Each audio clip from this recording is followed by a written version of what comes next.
Hey, good morning, everybody. Thanks for joining us here on 20 Sides to Every Story. We're going to get right into it here because this is the last game that we are going to be playing until we take a bit of a break. So it's probably going to be about a month or so before we have our next session. So if this is your first time joining us here on 20 Sides to Every Story, we invite you to come and be a part of our community. So the best thing to do to come and get to know us is just to join our Discord server. So you can check the link there in the Twitch chat, or you can check the link in the description of the video or podcast, whatever the case is, however you're consuming this. All the information should be in the info section. So we invite you to join us there. We do a lot of the recruitment for our games directly from the Discord server, so it's a great place to kind of muster up and get into games almost at all times. We've got some kind of a looking for group posting that is up. We also do run a community campaign, which is a 5e game that is open to all. Pretty much there's at least one game in our community campaign each week, and we kind of romp around and adventure in the Greyhawk campaign setting, right in and around the Hamlet area, which is a location that is pretty familiar to anybody that knows Greyhawk. So we've got I think 5 or so DMs supporting content for that. So lots of different DMs that are creating content for that, and it's a great way. There's dozens upon dozens of players running around in that world, so it's a cool way to kind of have a character that you maintain and get to know a lot of the 20 Sides people. So all right, so I'm Alex. I'm the GM for this session. I'm joined here this morning by Winston playing Silver the Elf, Issac playing Friar Fitzpatrick, Moreen playing Lillibeth the Hunter, Ryan playing Sir Geoffrey the Knight, and Chris playing Thomas the Minstrel. We're picking up our session on the 10th day of Chisting. The group has managed to find their way out of the Fog Lake caves at this point.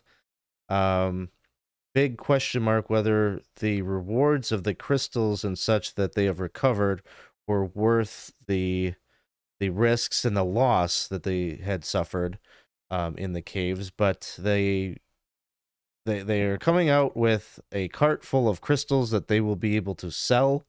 They also are coming out of the caves with an unexpected boon in that they have now found Marjoram Gryver, this fugitive from the Empire that they had come to the Dolmenwood looking for, and they are doing so not as enemies, but as maybe co-conspirators in their angling to get their friend Sir Silas free from Madame Shantywood. And so they've got a few things on their to-do list. One would be to return to Mercian and the mill that is situated on the lower Hamath River to go and sell some crystals, and then to head back to Dreg to confront and talk to Madame Shantywood about the release of Sir Silas and to bring Marjoram Gryver to her to share her secrets with the very powerful Madame Shantywood. So we're picking up, it's the 10th day of Chisting. You've been here for a few days. You're back at the Merry Mendicant. It is another warm, sunny day. There's a gentle rain that pitter-patters off of the tiles that make up the roof of the inn. You've all gathered around once again in the common room, this open dining hall where almost everything is constructed of cherry wood, including the little ornaments that make up a lot of the decor of the molding and such of the tavern. These little figurines that depict little friars, maybe with cups of ale in their hands or bowls of food, kind of littered, almost very tacky like all around the tavern. Other than yourselves, you are here with the proprietor of the Merry Mendicant, whose name is I believe her name is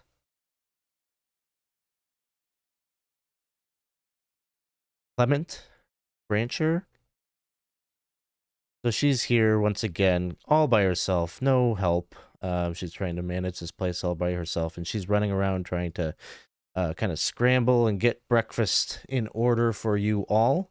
But she's extra distracted this morning because, other than her, your little Grimalkin friend has apparently made good on his kind of deal with Thomas. They had a little bit of a musical battle at the bridge a few days ago, and he has returned and come here and is currently playing a song that seems to be some kind of an ode to one of the saints of the Church of the One True God, one called Saint Wart.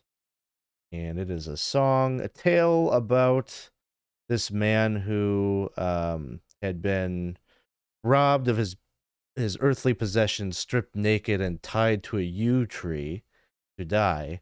But the saint spoke to his god to come to his aid.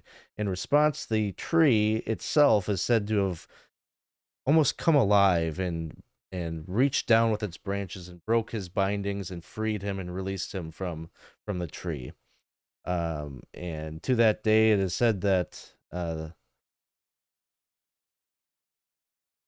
his day is a holy one, in one in which the trees themselves are worshipped. A little bit of a blending of maybe some of the more local traditions of the woodcutters and this saint, the religion.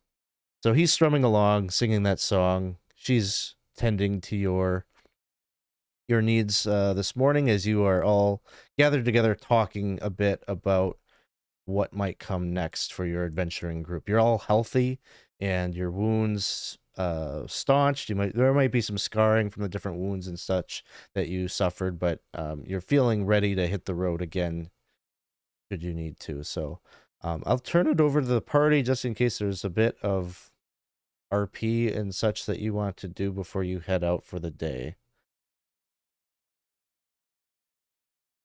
Yeah, so I know we're low in funds, but I wanted to potentially get a pipe, see what's available and how much they would cost. Yeah, so this is perhaps it's something that you would have done maybe over the course of the few days that you were here. Pretty easy thing to go and take a stroll down to the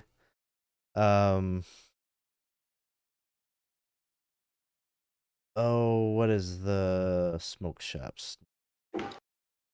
We haven't been there yet. It is Marrowbold's Smoke Shop. And so when you arrive there to make your purchase, so thatched cottage, and there is a sign above the doorway that shows a short-horned goat man looking with surprise as he's smoking from his pipe, and there's sort of a quizzical face in the smoke that's staring back at him. You enter into the cramped, dimly lit shop, and the proprietor is a human woman, plump, bespectacled, looks like she's maybe in her 60s, with gray hair, very long down to the like kind of her lower back, and she's herself smoking a pipe as you come in, and she introduces herself as Meg, which is a name that you had heard the doppelganger try to pass themselves off as. Mm-hmm. Mm-hmm. I will say, just as a point of order, I think since I've been in the woodcutters camp, I've probably used my glamour. So I have the change face glamour just to drop the horns, depointify the ears.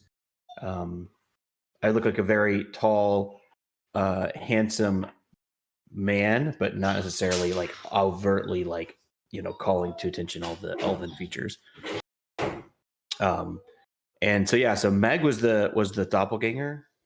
It was the name that the doppelganger tried to use when you asked, like, who are you or whatever. Right, right. And she was the one that was reminiscent of Marjoram, right? Was it Meg the aunt or whatever, or somebody's Aunt Meg that? No, I think somebody conflated that, but the aunt's name was not Meg. Okay, and that someone was probably me because I just did it. But anyways, okay, I'll just say, oh, hello, Meg. That's an interesting name. Is it common around this part of the mortal realm? I mean, your city? She would say, I don't know another Megwin. I'm the only one that I know of, but I don't get out much. I the only people that I interact with are the locals here in the village and those that come through and enter my shop looking for whatever it is they're looking for. And what it is that maybe you are looking for. Have you heard of my spectacular array of enchanted pipes? Well, I must say that I'm a traveler and a little light on funds, mostly browsing. But I saw that goat man on the sign, and I was wondering what was he smoking to see such a Oh, mysterious sight. no, it is not what he is smoking, but what he is smoking from. You see, and she'll kind of point to there's her, little glass case that she has that's like the prominent. There's all sorts of things in here. It's very cramped, but kind of like the one case that maybe she cleans and keeps pristine is this glass enclosure that shows a number of pipes that just look interesting. They all look like they're just like a step up in the quality of craftsmanship and are adorned with like precious metals or even gemstones in some cases. And she kind of points these out and she says, these devices here are all they all have just a speck of fey magic in them, and they can produce all sorts of minor dweemers. They can change the color of your smoke. They can create different images, different illusions. They can even some. She'll point to one that has sort of like a harp carved into the wood of it. She's like, this one produces song. Um, all of these I source from um, my moss dwarf associates far to the east. Um, and each one has been tended to by their expert craftsmanship. Bit pricey. It sounds like you're a little bit low on coin, but I show it to you just as maybe something to save up for.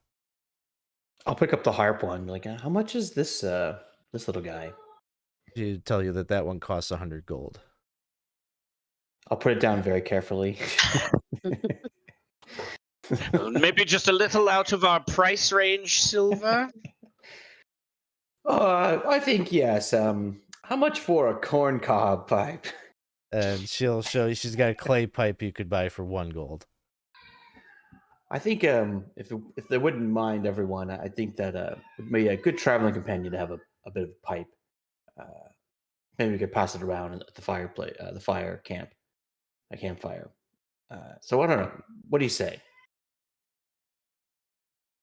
I think Geoffrey's just going to flip him the coin, the gold piece, to the to Meg, directly to Meg, as Silver's holding the pipe. And she'll hand it over to you. Common pipe. Nothing really much to it, but it's functional and probably when you see anybody out and about smoking, like you've been in a few taverns, like this is the type of pipe that the common folk have. Yeah. I'll hold it up to my mouth and be like, it can play music too. And just go like, and just like blow songs through it. Yeah, Huh? and she's like, if you fill it with a bit of water and maybe a little bit of soap, it could blow bubbles for you too. I don't Oh my suppose, Meg. god. Good one. I don't suppose, Meg, you'd be interested in a barter of sorts.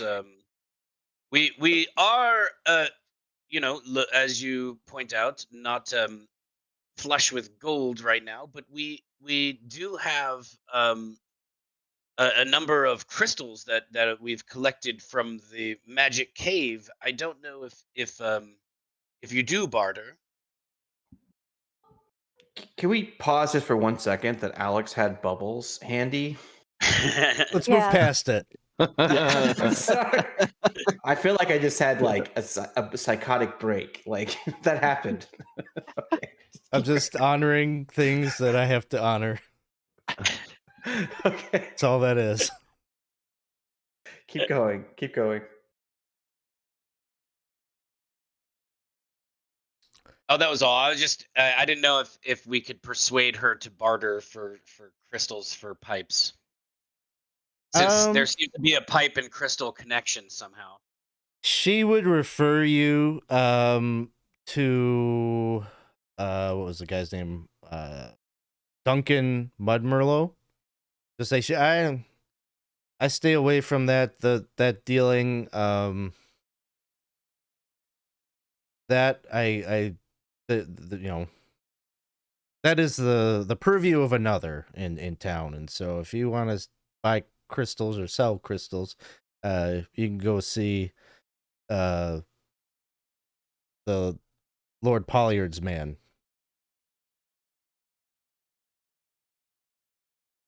And do we have something to smoke? I mean, the pipe does no good. Do we have pipe weed on us? I do not. Wayman did. Yes, he did, and it was It's ash disintegrated. now. Got a Yes. jar of do not. So Weston. I do not see on the cart, and I do not see on my person any pipe. So we Does she may. sell? She does. She would say, is there a particular blend that you are looking for, or maybe you've got sounds like you're on a bit of a budget. If you tell me a little bit about how much you're looking to spend. 1 silver? 1 silver. Okay. And she'll pull out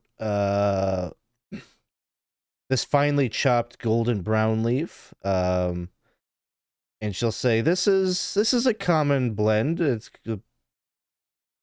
a relatively inexpensive leaf that's favored by many of the folk around here. This costs 4 copper piece per smoke. Okay.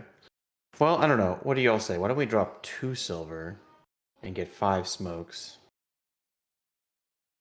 That's how it is. Copper. Wait, is silver 10 copper or 100 copper? 10 copper to a silver, so I think that math checks out. Yeah. And then each one of us gets one solid smoke, or we can do a share.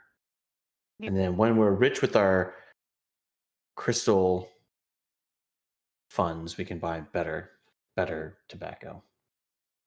Trade one drug for the other. All right, so go ahead and deduct that 2 silver, and then add that you got 5 uses of the barley blend, which she will advise is a great smoke for just after a heavy meal, as it aids in digestion. Ooh. Got it. Cool. And any other business that you have with her? Otherwise, That's it. This is probably something that happened in the past couple. Oh, go ahead. Trying to remember the doppelganger that identified herself as Meg. It looked like at the time that we were messing with it, it looked like Marjoram. Marjoram, right? And it died, right? Yeah, you. Yeah. Like Marjoram smoked it. Marjoram did indeed. I'm just trying to figure out if we should take that as an indication that the doppelganger came into contact with this woman, or that this woman should be under suspicion for possibly also being a doppelganger. So I would say before delving too far into conspiracy, you do know that the doppelganger sold things to the people in the area. So like in particular herbs and such. So very likely it makes sense that these two maybe had some contact. Whether she likely didn't know that it was a doppelganger, but Got it. Doppelganger. Now I go miss into it. conspiracies. Yes, she's a doublets attack. get her. No, So No, we're we can fast forward then back to the 10th day of Chysting when you're here in the tavern. Clement will as she's setting you up with your morning coffee and tea and biscuits and heading back into the kitchen to make some sausages and eggs and such. She's kind of dropping little comments that she's just very saddened to hear that you all are leaving. She confesses, to you that it's been lonesome for her trying to figure out how to manage this tavern, which she only recently inherited from her grandfather who passed. And so you all have been a little bit of like kind of stability in terms of the people passing through. She's gotten to know you better than other folk that just stay a night and then pass on by. So she'll tell you that she's realizing how kind of isolated she is here doing this, and she's starting to consider that she maybe should get a pet of some kind. But other than that, go ahead. Well, as I hear this, I'm going to confide. Apu is not a pet per se. He's probably not the kind of pet that you might like to have here, because I have a feeling that probably many of your statues might start to disappear. But I heartily recommend that you do find a companion, maybe a dog, and one that can actually really help you with what you're trying to do. Yeah, I think that sounds like a good idea. Dog or cat, I could see either. Could kind of make it feel a little bit more like home here. Well, just make sure that your cat's a cat. That's all I'm saying.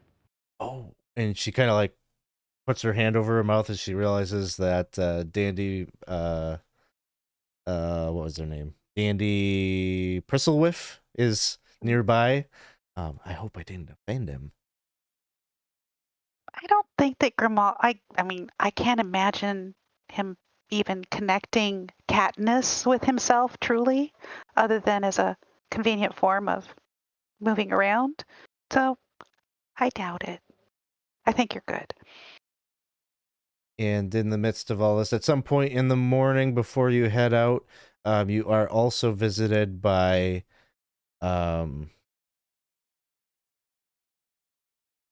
Hagbard Sunderman, the eldest woodcutter in the camp. So there were a number of the woodcutters that you had brought out to the caves with you to kind of indulge in your entrepreneurial adventure, and a number of them had passed. The deal that we ended up with last time was you had given the families basically their share of the crystals that they could maybe sell to Lord Polyard or whatever. They have somebody that they could exchange that for coin to make the families whole. So he'll stop by, and he's pretty gruff, old man. He's still pretty healthy and such. But he's like a 70-year-old guy, big coonskin cap, and just layered with kind of furs and hides. And he comes in very kind of in a gruff manner, shows his gratitude. He thanks you for doing right by the families, but he kind of says, "Oh, there's been a lot of sadness and sorrow and mourning since you folk came in. So I'd be lying if I'd say kind of looking forward to having you move on here." But just wanted you to know the families recognize what you've done. If you ever need anything of us, you just let us know.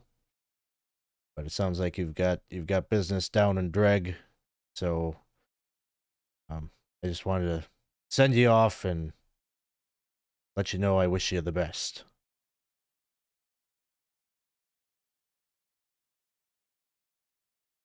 Would we That's- would we have said something about what we found out there to these people? You think to like warn them, like don't go to the caves? Yeah, As there's far as a the drone there's being out there's there. a drone, there's a dragon, there's I mean, perhaps Mhm. maybe I mean, if we haven't yet, I guess this would be the point that I would bring all of this up. I would have, maybe we could have discussed this, Thomas. Okay. I would say, well, we could tell them about the Droon, but here's the thing: they have a whole like where they like strike a bell and yell about Droons, and as you come soon, you've told me this story, so I'm afraid it might cause a panic and maybe a witch hunt. Yeah, they may So- attack. So I think, irregardless whether you tell them directly, like the other two woodcutters have Damn already it. started. Okay. Should have This- killed them. So his kind of like distance from you is like, this is why, is because now there's a Droon. Now there's two of the woodcutters that have actually met it, and their whole screw the Droon thing, that like bravado of theirs, is probably undercut now at this point, and the morale of the camp is definitely been sullied. Yeah, I forgot about the woodcutters. Loose ends. Well, I appreciate your kindness in coming and seeing us off.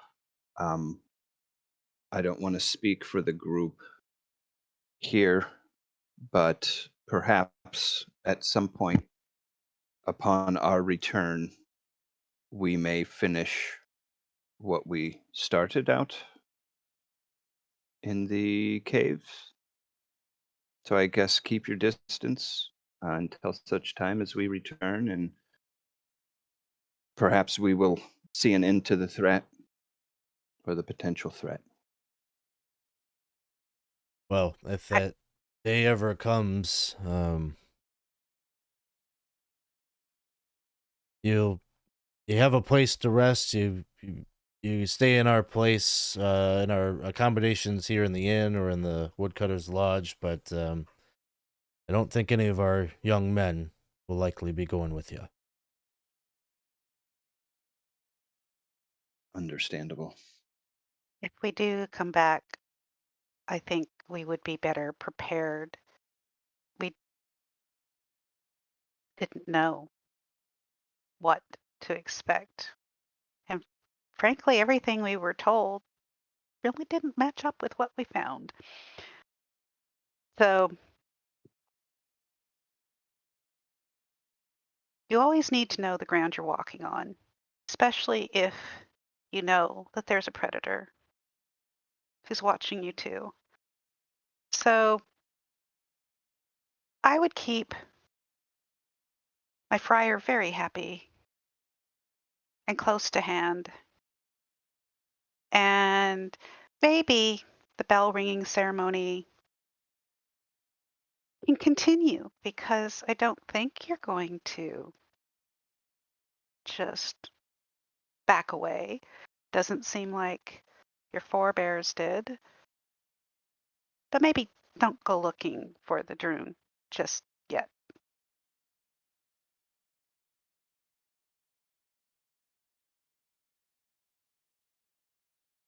I don't think any of the people here in the Woodcutters camp are eager to go seeking the fate that met those boys. So, like I say, not sad to see you go, but I wish you luck wherever your destiny awaits you.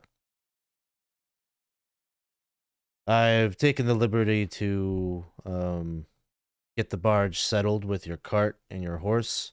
It'll be waiting for you at the docks when you're ready to head out. Just pay the ferryman as you go.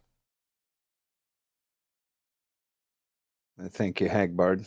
I'll stand up and give him a hearty handshake. Yeah, he gives you kind of that very firm, kind of machismo, like, got to be a firm handshake. He doesn't want you to think less of him. Indeed. It probably goes around the table and shakes all of your hands and kind of formal like that. And then he heads out. Hey, thank you so much. I'm gonna butcher it. Riasagun, thank you so much for the follow. We really appreciate it. Thanks for hanging out with us this morning. So, any other business or conversations you want to have before you would head out to the barge that is waiting for you at the dock? So this is a very small, unimportant thing, but I have a bottle of wine for my character, and I didn't choose the bottle because I know there's like several different types of wine. Can you want to pick that for me? Pick out the bottle of wine. Is that what it is? Yeah, because like I know there's like types of wine, and I just wasn't sure. Like I just picked wine. Like that was like on the character creation. Yeah. Roll me I think this is a D6. Yeah, D6. I foolishly don't have my dice on me. Why do I I could roll one. do this? Yeah, roll a D6 for me. I'm gonna grab my dice. I think we've had this one before. Inkling wine. Inkling wine. That's Maybe the popular. that was at the tower. Yes. Yeah. Remember it well. The rich, Actually, full-bodied red wine that tastes of syrup and plums and hawberries. And I'll present it to everyone like this rare fey wine that we have called Inkling wine. It's hard to get, in fact, but you'll love it. I promise. Geoffrey's Yes. gonna reach into his pack and pull out the same bottle of wine. And Thomas says that was the wine that we drank, giving our toasts to our fallen companion Waymond. Just Oh, that's couple true. days I ago. forgot. Yeah, I guess I wouldn't. I would have been like, maybe Haven't that happened tasted it before you yet? showed No? that, and then I went like, put it back. Maybe not so rare, but delicious nonetheless. It's very good. But it's not common. We didn't know what it was. To be fair. Yeah, that is fair. So, so you did you toast or have a drink? I think did you knowing put that I it away? literally had the same wine that we had toasted, I might have that probably be like what would have happened back then, like Okay. when we did the toast, and now I'm just gonna save it for like when we need a drink. Okay, that sounds good. All right, so you all head out down to the docks, and there's an attendant there that will take the monies to ferry you. And Marjoram is with you also. I know I didn't really like expressly say that, but she's probably keeping to herself, nerves aflutter a bit, probably because she doesn't exactly know who Madame Shantywood is, and based on the things that you have said about her, she's probably a little anxious about what might happen when they meet. But you make your way down to the docks, and the attendant there will take the money. It'll cost you 3 gold and 7 silver. So if you give her 4 gold, she'll give you they'll give you 3 silver pieces back. I had 7 silver anyway, so we're good. So No change, thank you. Trying to get rid of these silver pieces. So you make the exchange, you get loaded up on the barge, and you start heading south on the Lower Hamath. Like I said, it's a warm day, but there is sort of like this just gentle kind of misting rain that's falling. And the barge will stop. You travel for like basically half a day, and you'll see up ahead that mill with the big old mill wheel, the kind of moss covered roof. And They're willing to stop for a brief moment to allow you to make this exchange, but that's it. Like that's all you're gonna have time for. Otherwise, they're gonna keep moving. And so, the barge workers kind of help you a bit with loading up a little rowboat to make its way over there so you can unload this stuff. Mercian is home and makes her presence known to you. And she's more than happy to make good on your deal. And so, Ryan, you were the one that was capturing how much crystals you have, right? And so after you had given the woodcutters their share, how much did you have? So after we gave the woodcutters their share, it says that we 416 gold worth of crystals. All right. And that is what you get from her. She'll instruct you to kind of load up the crystals just right alongside the edge of the house, like wheelbarrow style, just dump them into a pile there. And she'll take care of it. She goes into the house, grabs a sack of money that she hands over to you, and you said 416. That's what I had written down too. So, yeah. 416, yeah. So she gives you that, and she like kind of leaves you with like this. I suspect we will be seeing each other again very, very soon. I've seen it. You've seen it? Seen it. Hmm. Great command over divination magics, and I think very soon we will be acquainted again. Well then, in that case, we best get moving so that we can hasten that happy day. She nods. She gives a wink, and you can't help but think you maybe saw her face contort just a little bit into her brother's face for a second. But you get back onto the barge and you continue heading south, making your way back to Greg. And so you pull into the port, which is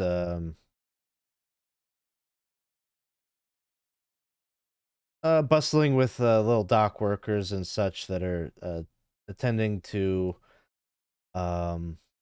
other ships that are coming into port, unloading goods that are coming up from the south, or even some of the little rowboats that make their way out into the middle of the river where Shantywood Isle is. And so the barge won't take you directly to Shantywood Isle. It'll drop you off at the village proper. And it is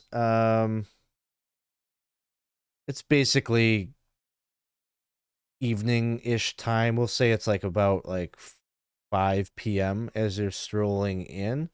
You get unloaded. Your cart and horse and whatnot gets unloaded there. And, you can see the kind of old, borderline dilapidated church that Brother Hogbeard and the elderly friar, I forget what his name is, but where they kind of congregate. You see like the little kind of rundown tavern for the sailors is there, all these familiar buildings. But one thing that you notice is as you're rowing into port or rowing into the docks is that there are a number of goat folk that are kind of situated. It seems like they're kind of strolling through the docks with a human man that's wearing kind of black silks and he's an older looking man, maybe in his early 60s. He's got kind of black hair that's kind of curly and slicked back. And these goat folk seem to be kind of brutishly kind of following him around. They themselves look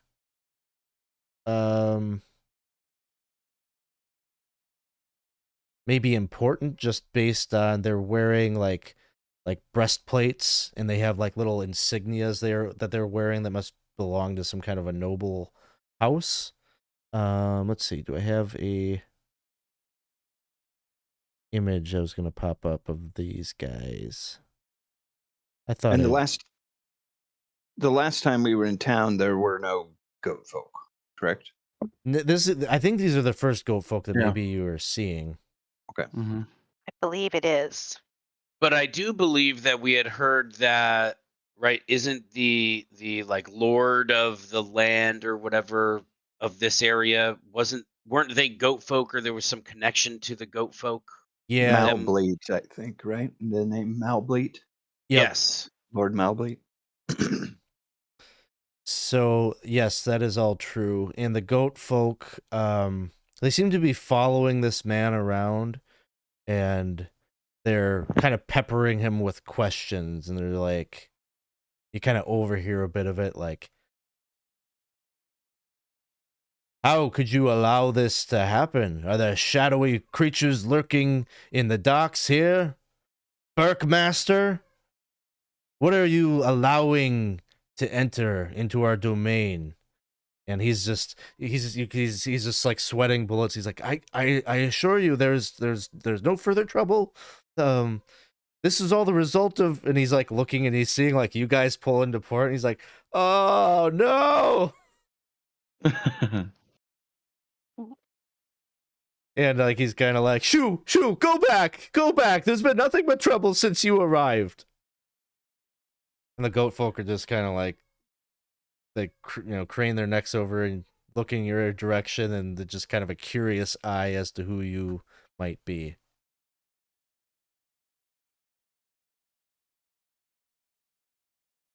I pull my Sir head Geoffrey. closer. I am Sir Geoffrey Fitz. Oh my gosh, I forget what Fitz we are now. But we're Patrick. Fitzpatrick.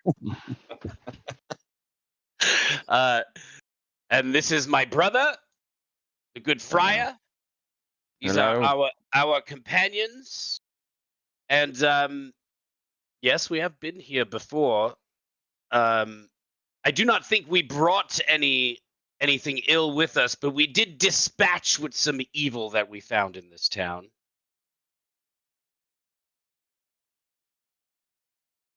And he will thank you so much for the follow, Saz Squatch. I like the name. Thank you so much. I appreciate you hanging out with us here this morning. The Burkmaster just says, they are friends of Madame Shantywood. Surely they put that thing there to make me look a fool. They're trying to undermine my influence in the village. Who are you again? I am the Burkmaster. Apparently, that's the one in charge. Oh. I'm sorry. I didn't know who you were or recognize you, apparently. They weren't Yes. around when we went through all that and had to fight off that horrible creature in the smokestack. They weren't there. Oh, he Only- wasn't present when we had to fight off that horrible No, they weren't creature. there. No, they hid. Unfortunately. This is the place where the Naglord beast was. The goat. Yes, right there. So you're Yes. you're saying all this, and the goat folk are just turning an eye at the Burkmaster, like, dereliction of duty seems to be a theme today, Burkmaster. And he's just like, no, it is not the Naglord. We shouldn't even be saying this word out loud. It is a dirty rumor.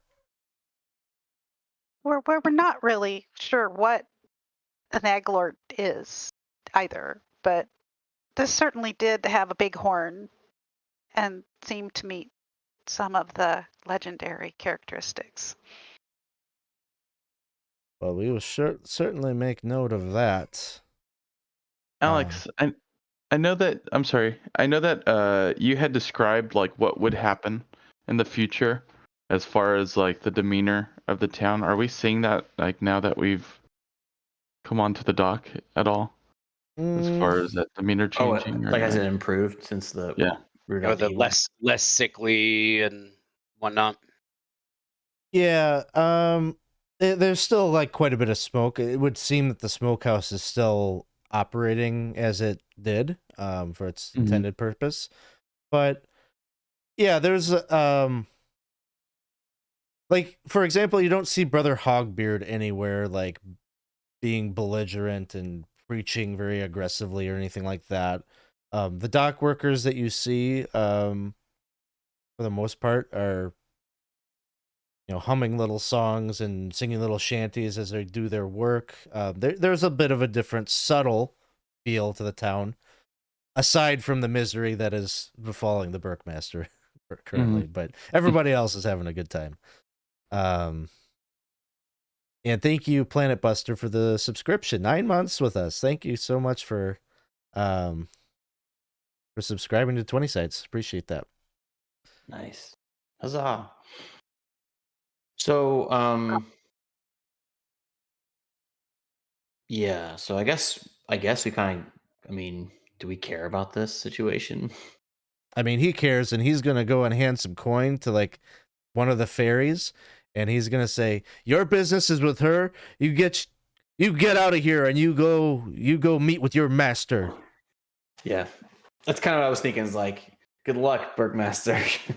Now, the quandary with this is you get your cart and your horse, Mm.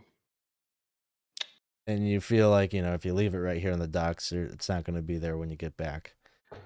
Is there We have some friends, right? Like, I believe we might have a place, maybe the general goods store or something, where we could stop off and maybe ask them to hold it for us, or even the church. Maybe we might be able to get the father to look over it for us. Is it just like rowboats and stuff over to, or there's no barge or anything like that over to the island? There isn't a barge. It's the little ferries that would take you over there. These little personal boats. But I think, you have a pretty good rapport with Father Haddlereath, that really old, kind of decrepit father. But He'll provide a lot of protection for our cart. you could send it over by the Church of St. Wick, and they would be happy to look over it for the evening at least. Yeah, and then the wife of what's his face who died. I can't think of his name. His She runs. name, I think she's the one that runs the general store, right? yeah, Orrin Fairchild and his wife, Nella Fairchild. Yeah, I mean, again, she's not gonna.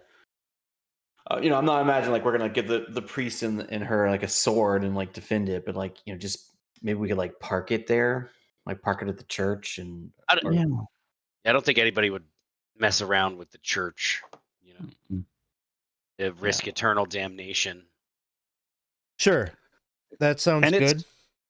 It's apparent through the body language of the Burkmaster and everything that at this particular point, he maybe isn't necessarily completely in charge at the moment, right? Right. And I think based on things you've heard in the town, like, he never really had any control here. Like, Madame Shantywood's, she's the one that pays everybody. Like, she's got her fingers in everything that's going around in this town, and he's got very little influence. Okay. And it would seem that the goat folk maybe have heard the story of your slaying of that creature, and now they're starting to, maybe their neglectful eye on this village is no longer as neglectful as it once was. Mm-hmm. They're at least curious enough that they sent an envoy to go and harass this guy and belittle him very publicly here in front of all the townsfolk. So it's a very bad position for him. Well, he should have thought about that. And so, yeah, you go and you pay your visit. You get your horse and cart attended to, and then you'll be able to take one of these, or a number of these little rowboats out to the Shantywood Isle. And so, again, you cross over to the home of Madame Shantywood, which is on this kind of plateau. You have to climb this switchback of stairs that climbs all the way up till you get to the ostentatious, flamboyant mansion. Many rooms, many levels. That serves as her house of ill repute. And pretty much as soon as you enter into the stone-flagged hall, enter in this kind of very large, almost like ballroom kind of reception hall. The attendants there recognize you and whisk you away to Madame Shantywood's parlor, where a meeting is set for you. And so you find yourselves in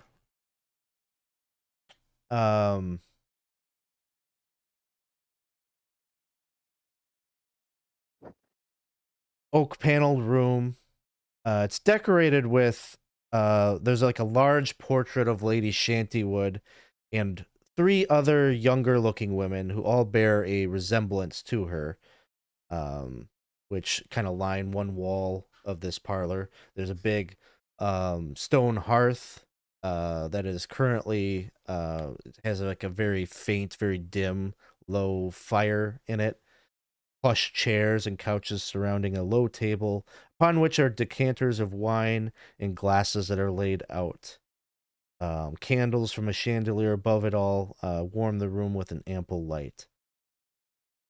And you are left there by yourselves for the moment. I I'd help start myself to the pacing. wine. I- Pour a glass for everyone. None for me, please. None. I don't need any wine right now. I'm Silver. I'm drinking the wine and she's talking to me. 2 for me then. Marjoram just says, why are you worried? You suspect it's poisoned? Who knows with her? And I'm inside this enclosed space for the first time in a while, so it makes me anxious, and I get a little bouncy no matter what. And obviously she's not exactly what she seems like, and so I was hoping maybe you or Silver might help us figure out a little bit more about her. Oh, you think she's Fae, possibly? I have very little experience with anything other than normal, ordinary things that you eat and human beings. So, so all of this is very new to me. And when Layman died, that sort of like took the sum total of my knowledge away. So that's another reason why I'm really anxious.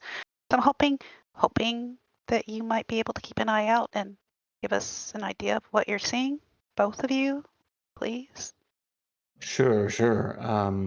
I'll definitely see if I see any signs of glamours or things like that.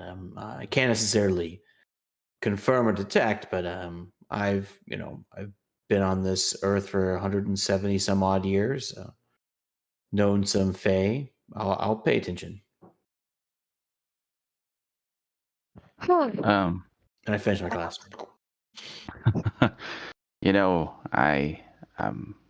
I feel that, Lillibeth, it is okay to be anxious and whatnot, though.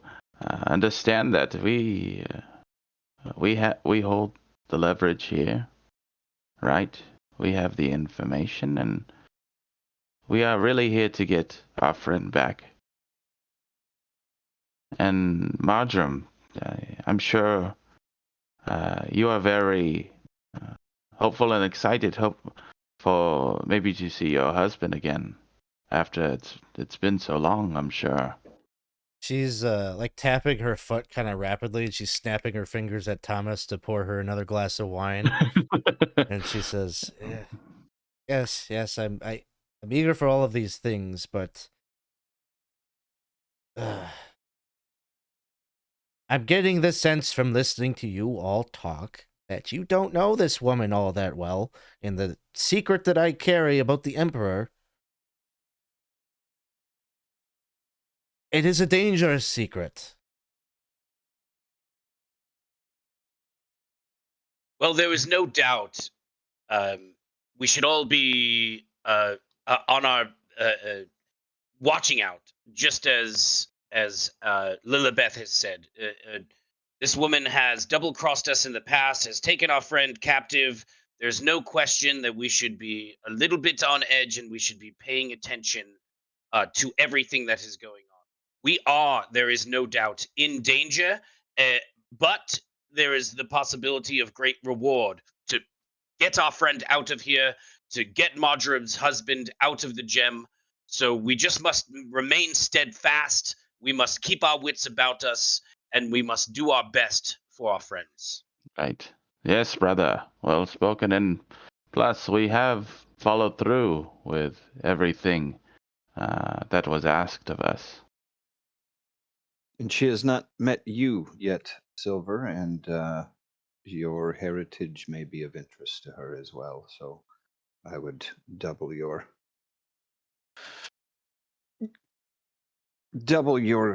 guard, if you will. So the door to the parlor opens, and in walks a woman in a tightly bound corset, wearing a gown of black lace, many layered petticoats, heavily powdered face, and bearing a hand fan. She's kind of gently. It's still kind of a, even though there's a little bit of light in here, the fire doesn't seem to be one that is made to keep the room warm. It is a hot, sweltering summer days, and so she's just keeping herself cool as she strides into the room with an air of confidence, and she says, "Well, it seems that you have found some degree of success up north. This is the fugitive." This is our friend. Marjoram stands and gives a, you could tell she's giving kind of like just like the minimum courtesy bow. She's just heavily guarded. As Madame Shantywood kind of nods in her direction, acknowledging her, and she says, "Well, very good. I'm very eager to hear what it is that the Empire is so interested in you for, Marjoram. I'm sure that they have shared with you why you're so important to them. I have their friend. He has been kept very safe, and I am prepared to hand him over as soon as I hear a bit of this information. Do they know your secret?"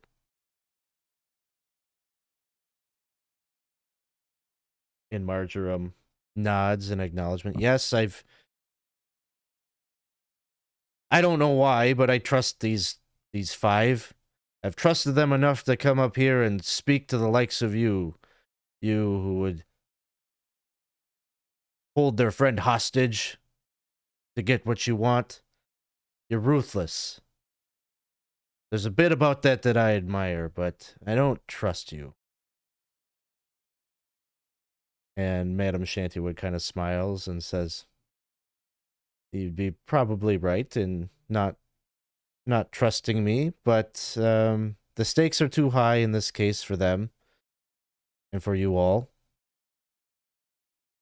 Come, who wants to tell me the tale? What is it that the Empire wants so badly?" Well, first off, it's good to see you again. You know, I know you're anxious, as we are, to have our friend back for this information, but know that we did incur a bit of loss. One of our companions fell as we were going about those caves. And, well, I think you should know that, well,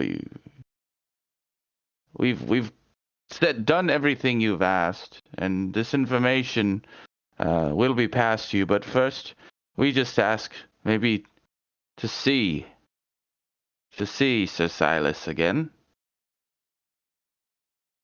We are a bit of an. I mean, we are here. If you would just maybe allow us to see him, even release him, we would be more than happy to share this information with you. You see, we hold no. This is all we have, but we do need to see our friend and see he's okay. And he may very well wish to hear this information as well. I would say also, in the fact that we did incur great loss, and not only us, but other people incurred this loss, that perhaps, you know, there should be something more in it for us as well. Marjoram, for instance, has an issue that you perhaps may be able to help her with. And I do believe that if you help us, if you help her, that would certainly loosen all of our lips to the point that they would freely move. You understand what I'm saying? It sounds to me like we are in open negotiation. We were renegotiating the deal. I'm open to that. Yes. So, you wish to see your friend? Yes. Yes, and Marjoram wishes to see her husband, who may be placed under a similar spell which you have our friend Sir Silas. Perhaps. As a show of good faith. And she opens up her little hand purse, and she pulls out that mirror, that hand mirror, the silver hand mirror that I believe she showed to you what initially that had Sir Silas in it. She puts that on the table. This is yours? Well, thank you.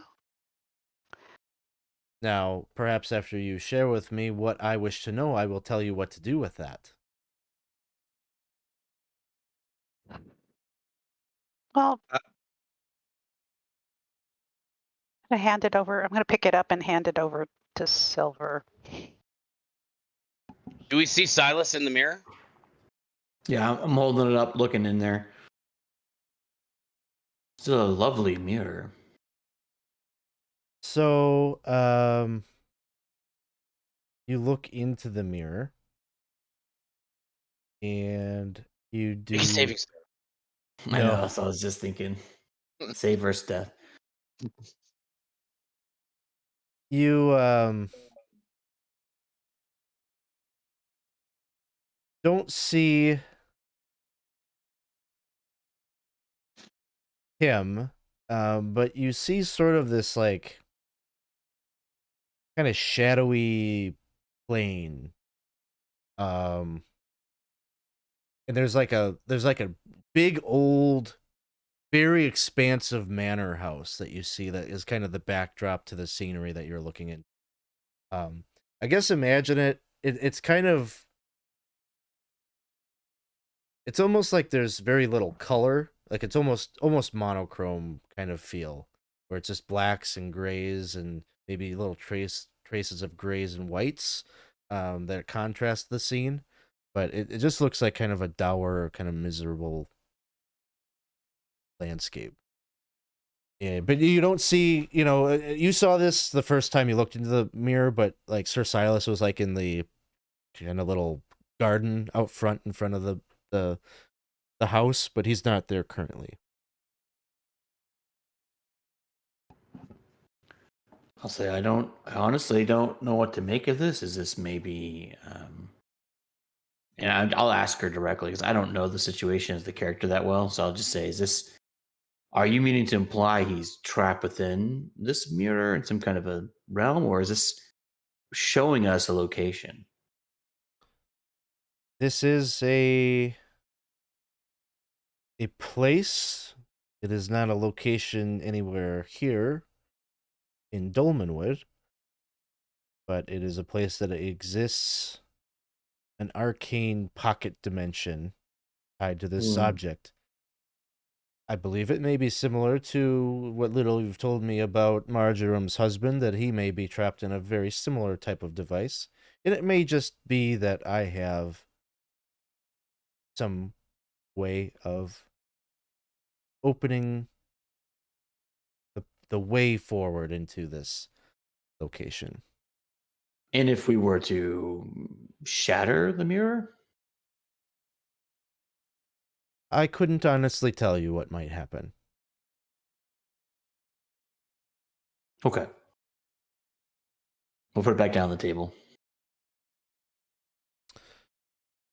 And she will say, "It sounds like there is some compensation you were looking for the loss of your friend, and my condolences.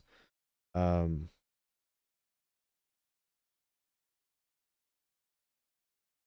will pay each of you 200 gold pieces. This is in addition to the money I've already fronted you.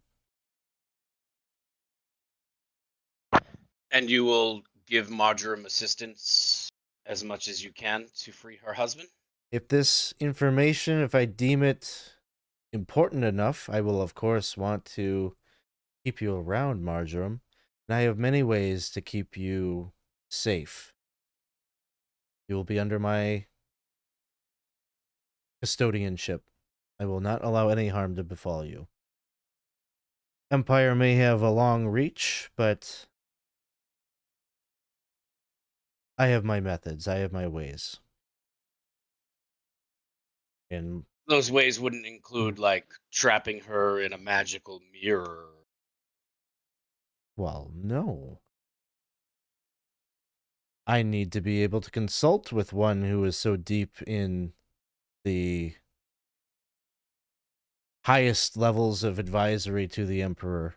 Someone from the Imperial Order of Magists, I bet would be a regular asset to me. So I wouldn't want to trap you somewhere where I can't go. Good. Marjoram, we can't bargain on your behalf. What do you want? Are you all satisfied with what you're getting from this old bird? As long as Sir Silas steps out of that mirror and is healthy and sane, yes. All right, then. Here's my secret. Here's what I know. Here is the thing that got my husband imprisoned in this crystal, and the thing that has kept me on the run these past several months. And then she'll go into the story, and she will share the fact that the Emperor has been dead for years, and that it is just an illusion that sits on the throne and orders the edicts of this conspiracy, that he is actually a creation of the Imperial Order of Magists that have propped up a fake emperor just to keep the realm whole and to prevent the War of Brothers from replaying itself out. And it would seem that the Church of the One True God, or at least the very top echelons of the leadership of the church, are in on it a bit, as they have maybe discovered the secret and have gotten the Imperial Order of Magists to make a concession that the church will get to name the next emperor once they have deemed it an appropriate time to do so. Doing so right now might inflame. The War of Brothers hasn't been calmed down. It's only been like a few years since that happened, so they're just waiting for an opportune time to name another true emperor, and someone that's going to do the bidding of both of these two factions. And so she shares all of this, and Madame Shantywood, for the very first time, she's always very confident, very kind of controlled and everything. You can see her eyes get real wide, and she's almost like her jaw drops at points in the story, like she's astonished to hear some of this. And you can just see her doing calculus, like, if that were true, that would mean. And then she's like trying to figure out kind of the politics of the situation. You get a sense that maybe she's doing a little bit of calculus about what this means about the Duchy of Brackenwold and how much power they really have if it's really just a kind of shadow government that's controlling the Empire currently. So anyway, all that transpires, and Madame Shantywood says, I think you have delivered unto me more than I could have hoped. This is truly valuable information, and let me assure you, Marjoram, I am not looking to broadcast a secret out into the wind without regard to the consequences. I'll be sure to be in consultation with you if I deem it imperative to use this information in some way. But for now, the priority is your safety and for me to make good on my promises. She kind of snaps her fingers. Her attendants come in. She kind of reports to them that, you are all to be paid. What did I say? 200 gold? The 200 gold to each of you will be dispensed. And then she starts to share with you what she knows about the mirror and also how you could maybe free Marjoram's husband from the crystal that he's imprisoned in. She says, those two that I had you get the crystals for, they've been working on some arcane experimentation for me, one of which is how to get into that mirror. I believe that they have found a method of opening up the mirror without destroying its contents or destroying the doorway. A way to keep it stable and accessible. That is what they're using the crystals for. I'd like you to take the mirror, use it to free your friend, and report back to me about whether you were successful or not.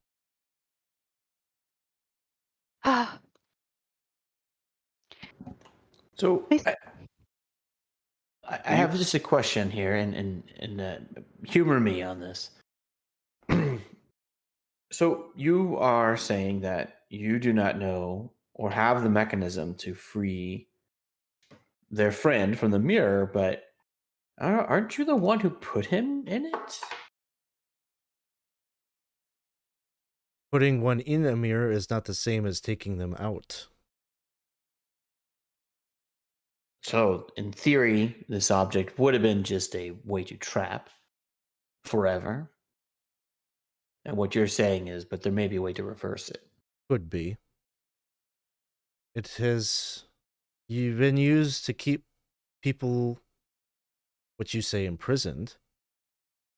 I say a way to keep one on the brink of death alive.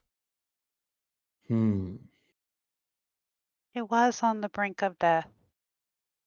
Still doesn't fulfill our which bargain. reminds me, and she'll kind of dig around again in her hand purse and pulls out a little dose of that Ofterich anti-poison. She says, you probably want to be giving this to him while he is still in there, should you find a way.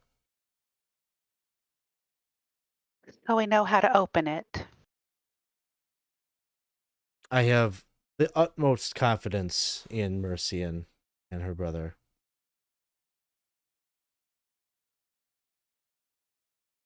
Okay. Why are we unable to see Sir Silas at the moment? Well, I imagine he's gone for a stroll. Can he sleep in the building? Or he's inside the building. Yes, he's probably in the building. Yes, I know that's trivial, but can we adjust the focus of the mirror? Not that I am aware of.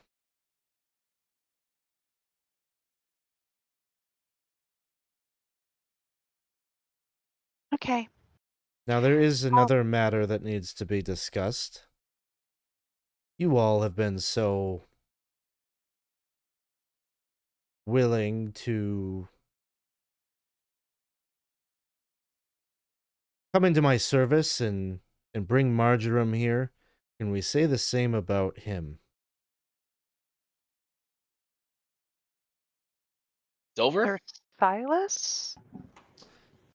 Yes. Both? You came here looking for her to bring her back to the Empire. You think he is going to accept that? That we're not bringing her back to the Empire? Well, it seems that you might want to get a good story together if you are to talk to him. If you are to tell him the truth. I have no qualms in telling him a truth, which is that we did kill Marjoram Gryver. I mean, I'm all for telling Silas the truth, the whole truth, and nothing but the truth, so help us the one true God. I'm not so Of certain. course you are. I mean, Listen, the wolves pulled over his eyes too. He doesn't know the Emperor is dead. I believe that would change some things for our good friend Sir Silas. He is an honorable man. Sir Geoffrey, I don't know you haven't known you very long, but stories I've heard, we've shared over the campfires, and I just have to say, from what I understand, isn't telling the truth what got you in this position in the first place? Uncomfortable truths? Being unwilling to play the game? I mean, that may be true, but Sir Silas is not one to be played games with. He is our friend. He is our confidant. He is the only reason why we are outside of jail. We do we not owe him that? Brother, back me up here. Well, it is true. He has been nothing but a friend to us, and it did not occur to me that this might be a complication. I am unsure how he would feel. I am unsure that he, well, not to sound rude, but is as flexible with his honor as you are, brother. Oh. So, maybe I want to recontextualize it that way. So I want to recontextualize it for those of it's been a while since we talked about Sir Silas, and so those of you that were in jail with him would know certain things about him, right? Yeah. So he is a knight that was very loyal to his house, loyal to the point of he went to jail for a murder that he didn't commit. That is what one of the nobility that he served committed. So, he will go to extreme lengths to honor his oaths, and his one of the oaths that he made was that he would go and find Marjoram for the Empire to restore his name. So you know that part about him, but you also know that his house is loyal to one of the 4 actors in this war. So if he learned, so you would be able to surmise that him learning that the Emperor is dead has huge consequences for his oath and for his loyalty to his house, because they would be eager to restart the war if they knew this truth. It would change a lot. It changed a lot for everybody. Look how powerful just knowing this, the effect it had on Madame Shantywood, who is a knower of things. This is big S. Yes. So the question I think you should ask yourselves, and I'm sort of a third party to the situation, but I think you should ask yourself, what's best for Sir Silas to know? What would help him the best if he's truly your friend? If you tell him this information, it may put him in a position where he has to oppose you and go back home and say some things that gets him in trouble potentially. Yes, I mean, my take would be if we consider Sir Silas a friend, he deserves the truth. If he finds out that we lied to him, that would be very bad for us. Secondly, if he does feel forced to perhaps go back, if he was sent here to bring Marjoram back or kill her, he would, and that was orders from the Emperor, but the Emperor doesn't exist. You could argue that he would not feel compelled that that was the case because it was a false order. He may go back and turn the Empire into, a hellscape, basically, of political intrigue and everything, and that is not necessarily a bad thing, and perhaps maybe we could even profit off of that. I think that is true, but in a way, it might be the exact opposite. And he kind of looks around and would. Are they still in the room? I'm sure at least she is still in the room, right? Yeah. Maybe I would Madame assume Shantywood. I'm unsure that Sir Silas would even be allowed. He would be allowed to return. Without Great honestly. Well, and just in the fact with that information. I mean, these two things complicate each other. We cannot protect Marjoram and allow Sir Silas to go back. And there are people who went to great lengths to keep this secret. Secret?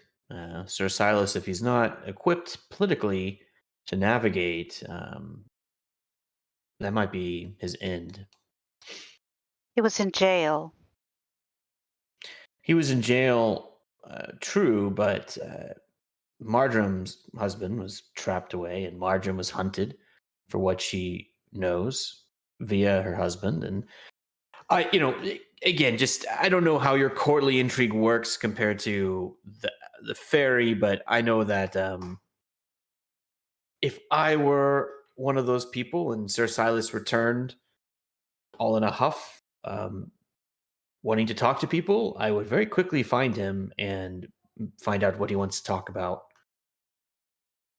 Well, And and then- also, I would also say that we don't know. Sir Silas was not forthcoming with who was killed.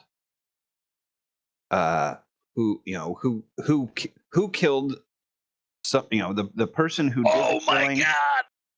The person who did the killing is not known to us, and the person that was killed was not known to us. It might be that he actually knows this and took the heat for his lord or whomever it is that he's in service of, that could have he may already know this, and I don't know. He's taking the heat for killing the Emperor. Possible. Yeah, there's a lot of unknowns here, but we there's don't know. things that we We'll don't never know about even on his story. So I think we should tell him the truth. The only way we're going to know is by sharing the information with him. If it turns bad, look, stuff has turned bad for us before. But I tend to trust Sir Silas, and if he makes a poor decision, hey, that's on him. And we're all grown men and women here. But yeah, You are saying you are prepared to, if he draws a sword on you, you are prepared to fight back. brother, I'm always prepared to defend my life and your life and the lives of my friends against anybody who threatens them, even if I considered that person a friend of mine. If he turns against us, yes, I would defend you. Yes, I would defend us. But I do not feel it would come to that. But we don't know. We won't know until we are put in that situation. Well, we have lots of options. I say that we're not going to be able to make a decision until we at least figured out how to open the mirror. So I don't Mhm. know, and we should talk. That's fair, and I guess my only last question is: is Sir Silas the type to listen to counsel if we advise him? He Okay. he seems a reasonable man. Say that. Right.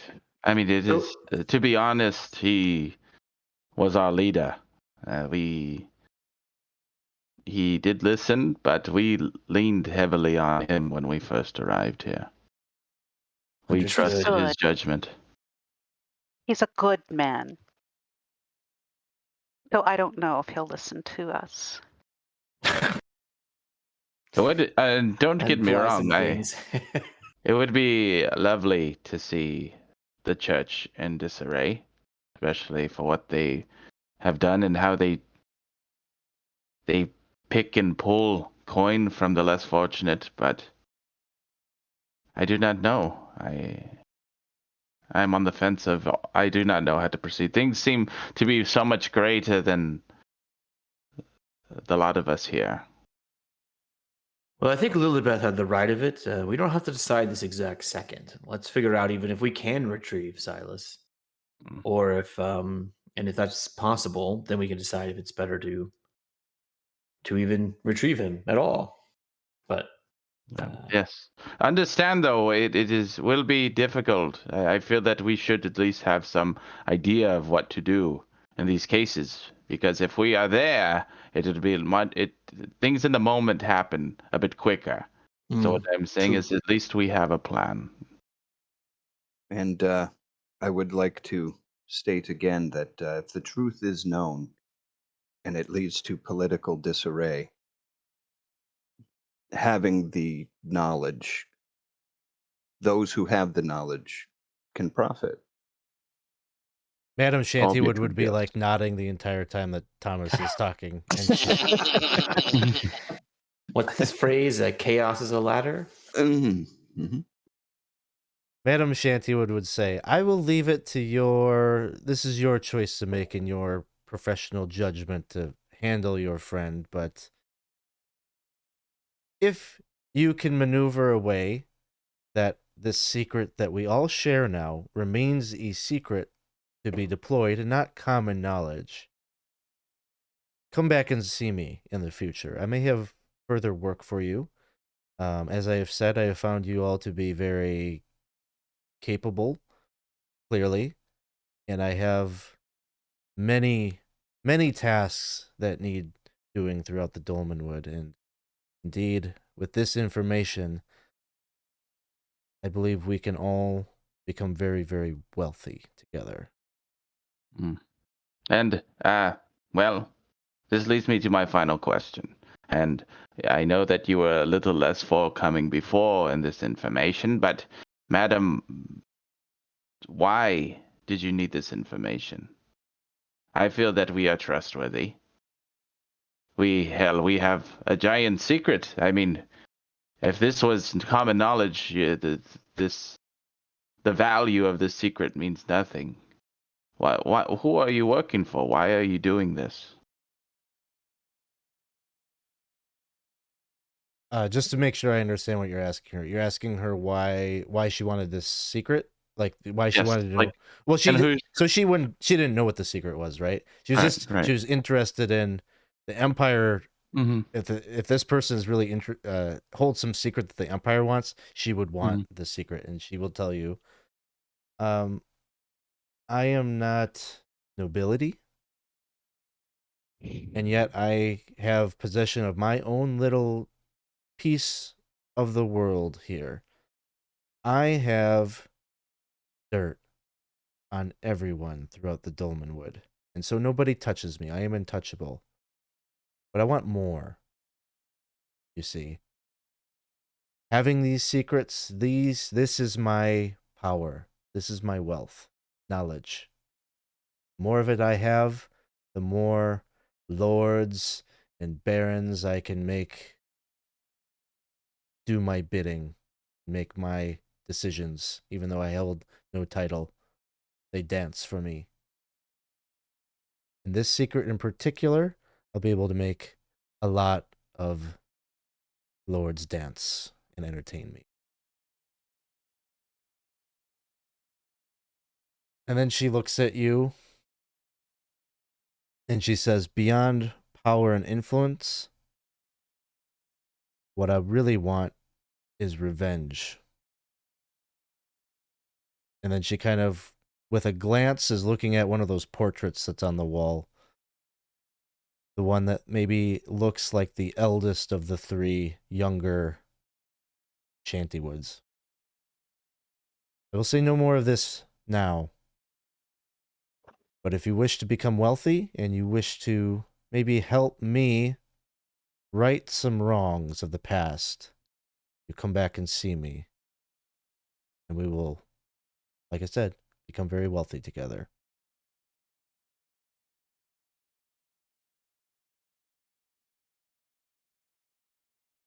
Just a slight nod, understanding why she's doing what she's doing. And so I think with that, we're going to play a little bit longer of a session today. So this is probably a good time to take our 10-minute break and grab something to munch on or grab a beverage or whatnot. So folks, thanks for hanging out with us here this morning.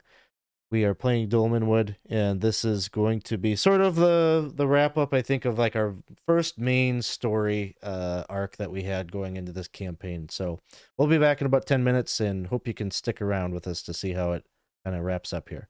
So see you in a moment. Hey, welcome back, everybody. Thanks for joining us here on 20 Sides to Every Story. That's not the right one. Here we go. No Lankmar today, sorry. We're playing Dolmenwood.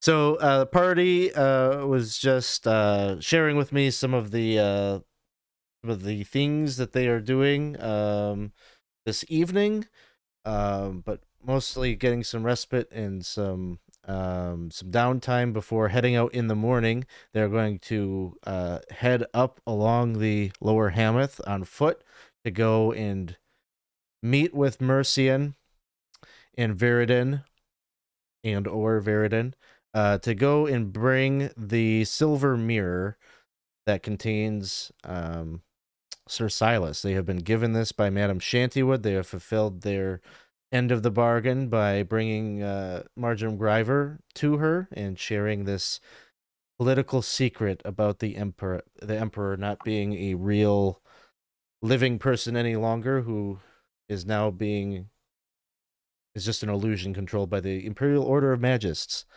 So they now have the mirror, and they have been led to believe that the two recluse sorcerers that live in that old abandoned mill may know a way of accessing it and creating a doorway between the material plane where you are and whatever pocket dimension is contained within the mirror. And so the place where you are going is one that you've been to before, and I should have used the time in the break to pull up this hex so I can just review the details with you all. But it's only a couple, probably less than 2 hours to walk out there. It's not too far away from Dreg. And so you make your way out there, and soon enough, you do see this rustic 2-story building that has kind of a sagging roof that's moss covered and just kind of situated in this little grove that is where some trees and such have been cleared away. But as you're coming upon it, you see a very interesting kind of scene, because it would seem that Mercian and Viridin have some visitors. And as you're coming upon this little cottage, you can see that there are 3 figures that seem to be loitering around, almost like clawing at the front door of the cottage. They're just repulsive looking. You can see the hands as they're kind of knocking or clawing at the door, like a cat expecting expectantly, just wrinkled brown skin, and they're all just like kind of wearing these baggy rags and kind of hunched over. And as you're taking in the scene a little bit further, you're kind of looking, trying to see if you can catch a glance at their face. There is no face, because on top of their head, each of them has a different kind of weird looking receptacle, a piece of pottery or a vase or something that is just sitting on the stump where their head should be.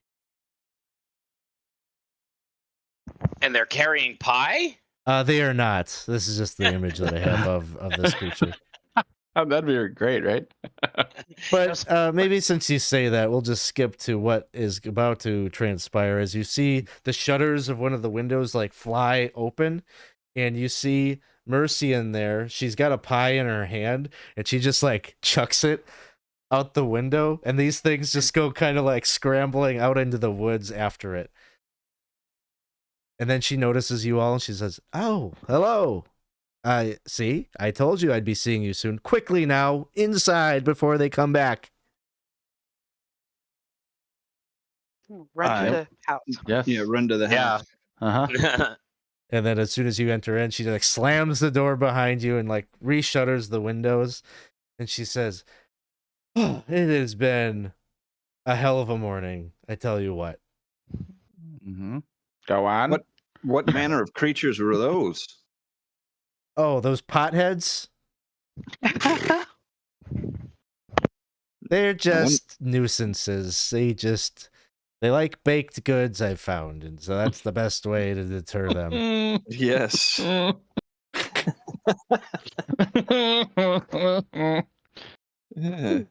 Canon dad jokes, I think, is what that is.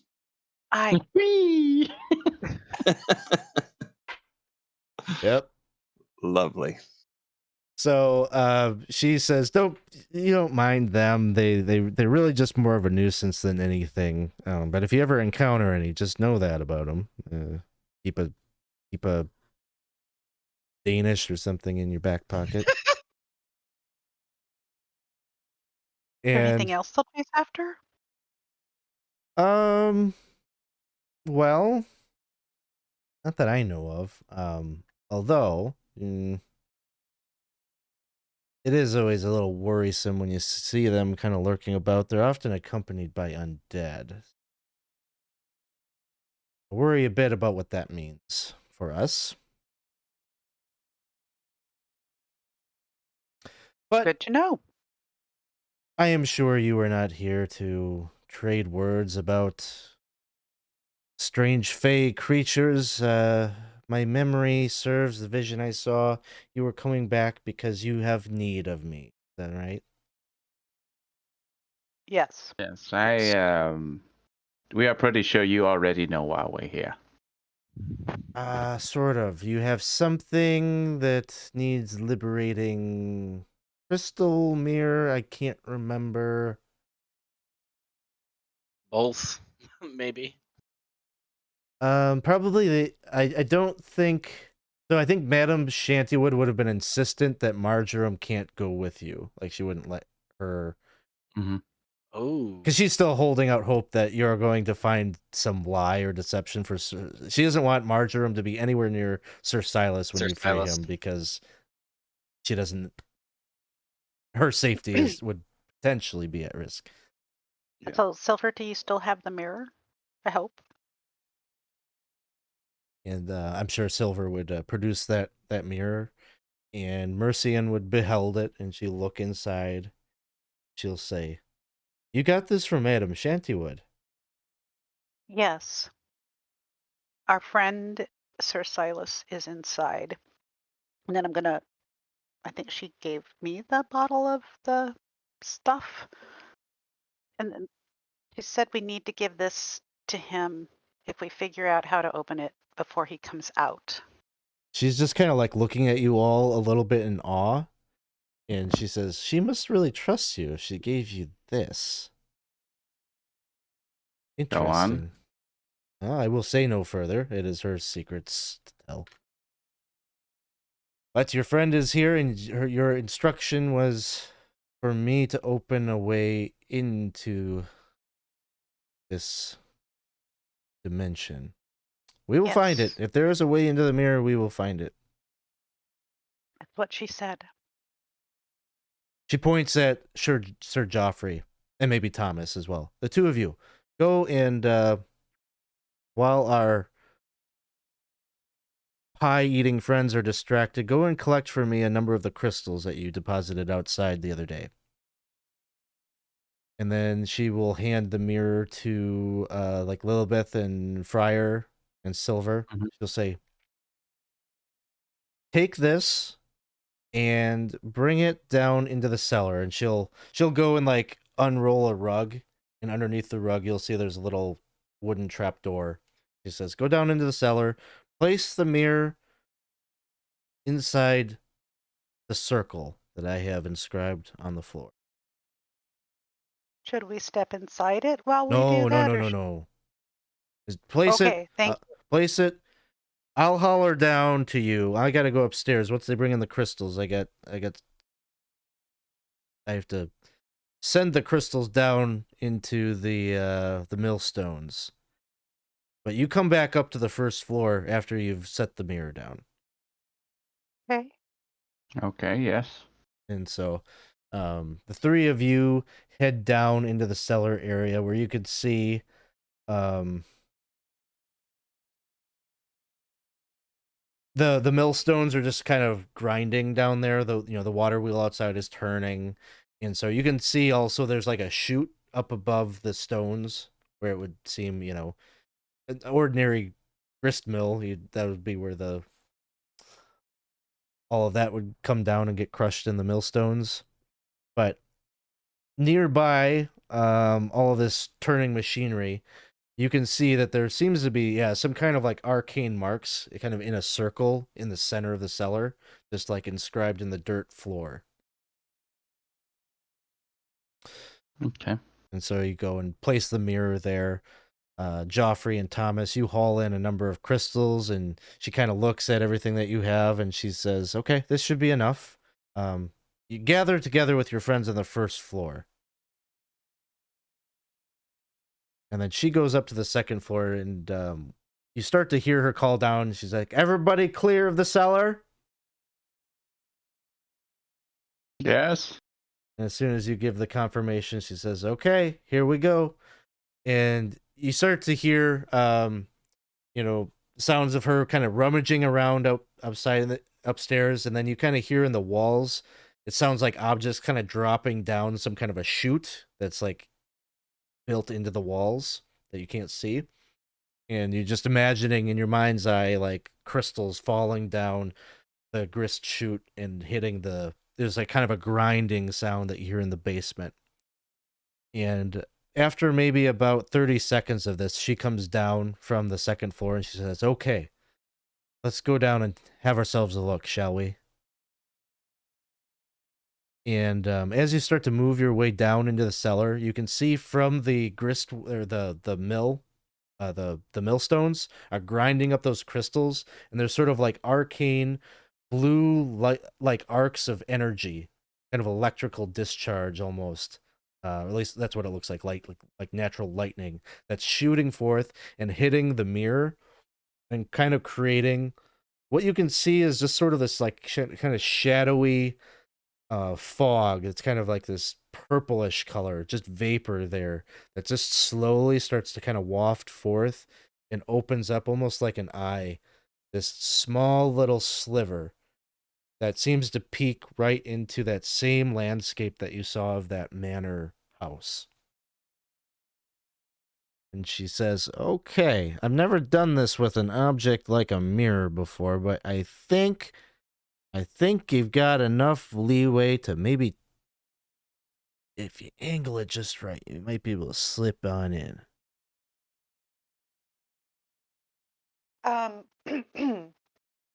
And how long will it stay open? Well, you got me a fair number of crystals, so I think I can keep this thing open for a while yet. I'd say you probably have a few hours. Okay.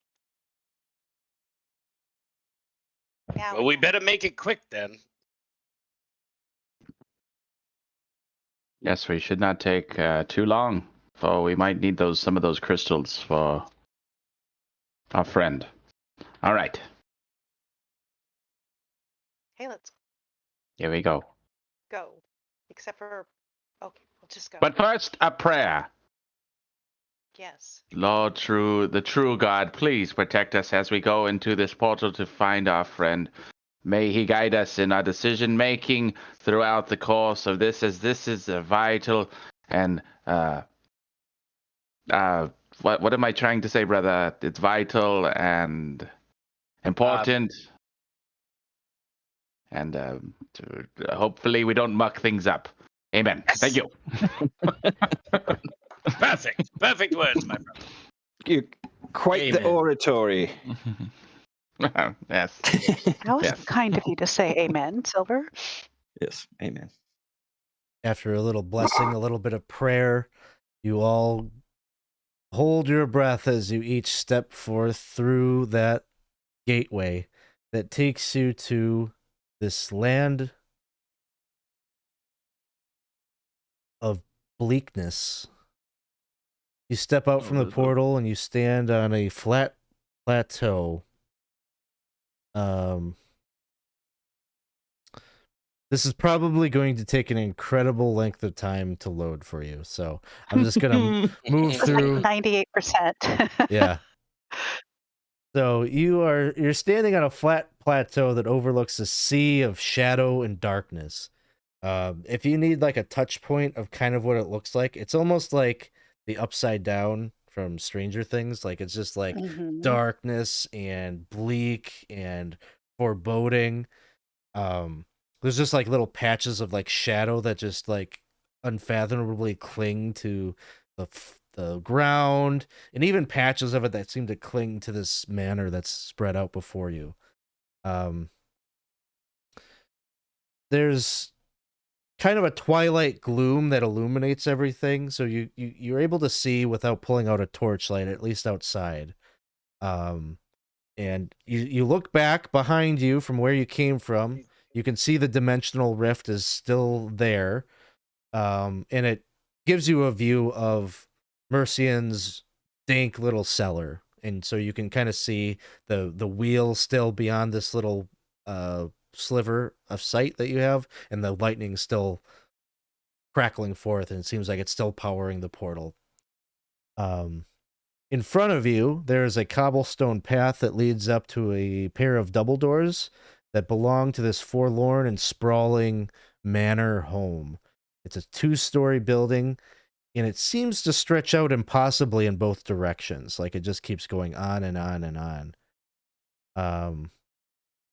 At the corner of the house,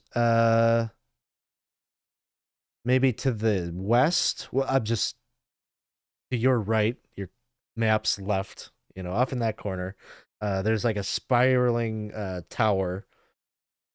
Like in an old Victorian house, it's like the corner little turret that is situated there. Seems to span a height of 5 floors.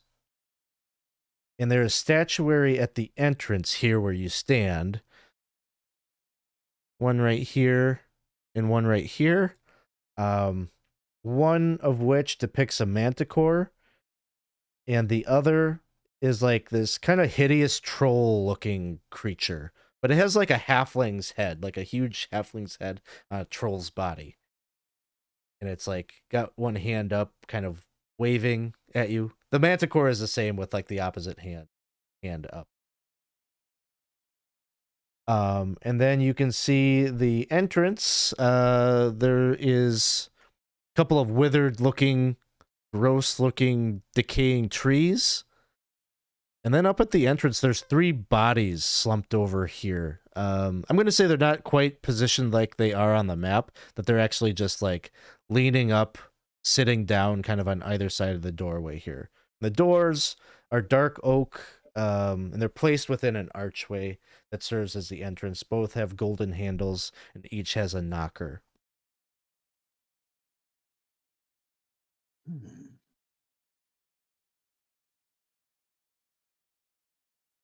don't suppose we should knock before going in? I Perhaps. think not. Maybe. Open it. Yeah, I'm gonna. I think I would probably go up to the door and just kind of like see if it's open. Okay. You go up to the door and you open it up, and it kind of creaks out, and there's just kind of like an echoey sound in the expansive room that you see before you. Oh. You said there Are were the bodies? What are these bodies? that would be what I want to see.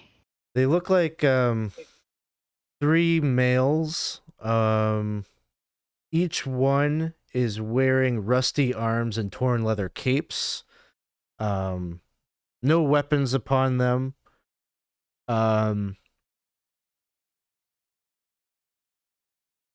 They are Are they in similar state of decay?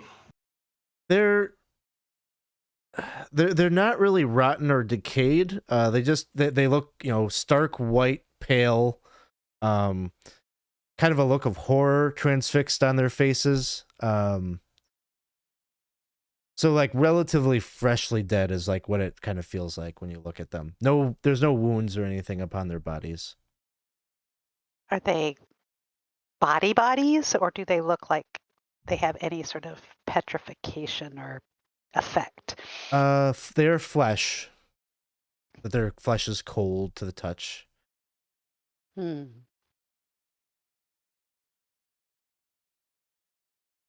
Is this what it's like in your realm?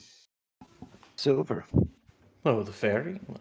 Yes, we all lay down on the floor and pale skin. No, that's not what the I guess the feel of this place. Sure, no. That's a great question for the DM. Does it feel like I'm in the fairy? Not the realm that you're from. No, this is a bit unusual. I think the madam had described it as a pocket dimension of some sort, so maybe it's something akin to the fairy, but not exactly this. She said we'd find him on the edge between life and death. Because he was poisoned, right? Right. Mhm. Which is why I have this, and I pat one of my side pockets. But I'm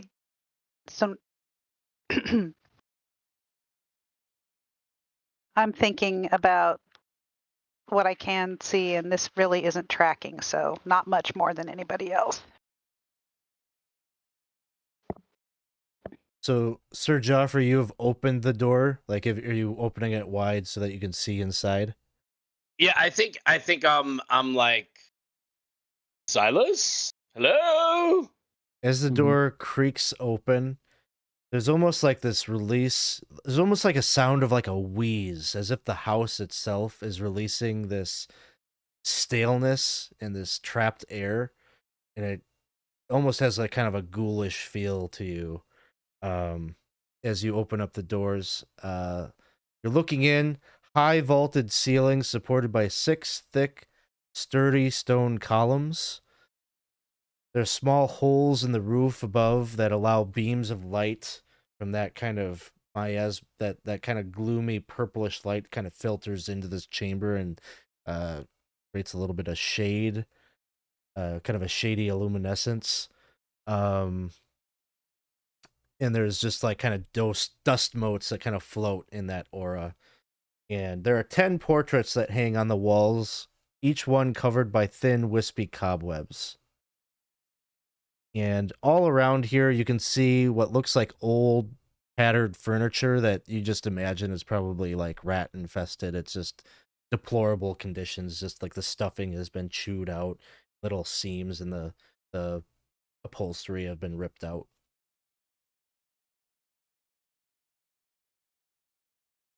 Gosh, I guess I had assumed that this building that we had seen was livable for Sir Silas and that he would be inside, but apparently This whole place is just a muck. Hmm. Right. As I said, she still hasn't kept her part of our bargain. Was there anything on the bodies that we like? Did it look like they had any kind of like adventuring gear or anything like that with them? Weapons, Nothing or did they just usable. look like kind of folks? Yeah. It's all They're- everything that they have looks deteriorated and rusted or rotten. Even though the bodies seemed relatively fresh. But the bodies seem like preserved, yeah. None of the faces look familiar. No. Yeah, I guess Geoffrey had kind of assumed maybe those were other people who had been trapped in here. But they were trapped Yeah. at the door. Yeah. I also kind of thought when we first saw the bodies that they were like more decayed, that they were like old, you know? Mm-hmm. Well, I guess, yeah, Geoffrey would probably, probably put his hand, to say, hey, let's get in some sort of formation and kind of take a step in, look around, and kind of like draw his sword and prepare to kind of do one of those like picture like cops going into a building and being like clear, but like the sword and sorcery version of that, Sure. So you I'll step be in, walking backward with the bow out. Yeah. Lillibeth dropping behind more cautiously. How about the rest of you? Demeanor as Sir Geoffrey is leading the way. I will follow Sir Geoffrey's lead. Sword or short sword and dagger out. I will. I will also follow, but I won't have my weapon unsheathed. I'm just sort of like marveling at the interesting situation. I'll be kind of just rubbing my holy symbol as I'm kind of walking in a bit. Is that what you call it? Yeah. Alex, for the map itself, it seems that I could only see my token. I don't know if there's like a lighting. Yeah, same here. yeah. I can only see mine as well. Me too.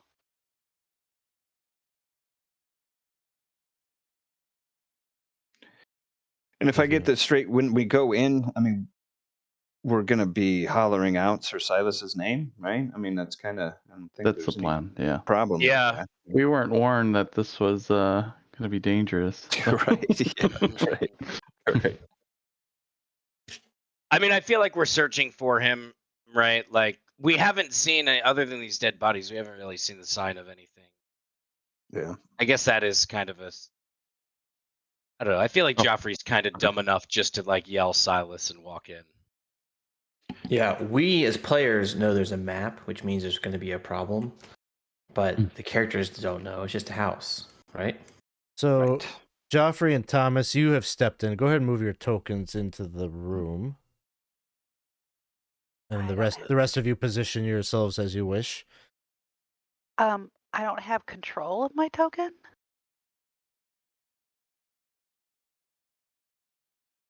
Or maybe that would, Don't have control. Yes, Lyra Lou had a question. I am still missing 5 teeth, but I've glamored myself, so it doesn't look so bad. Okay. I don't know why you wouldn't have control. It says you do, so I'll just Thank you for moving it. move you along, I guess. You may need to refresh, I'm not sure. Yeah. So anyway, as Sir Geoffrey starts kind of brandishing his sword in this way, and Thomas right behind, there is a spectral form that appears and like moves right up to you. Is a ghostly apparition of a man, guess maybe in like late 60s, wearing kind of a nice looking suit that's translucent blue, but he rushes up and he says, guests have arrived. Allow me, please, my good sirs and madam, allow me to take your coats.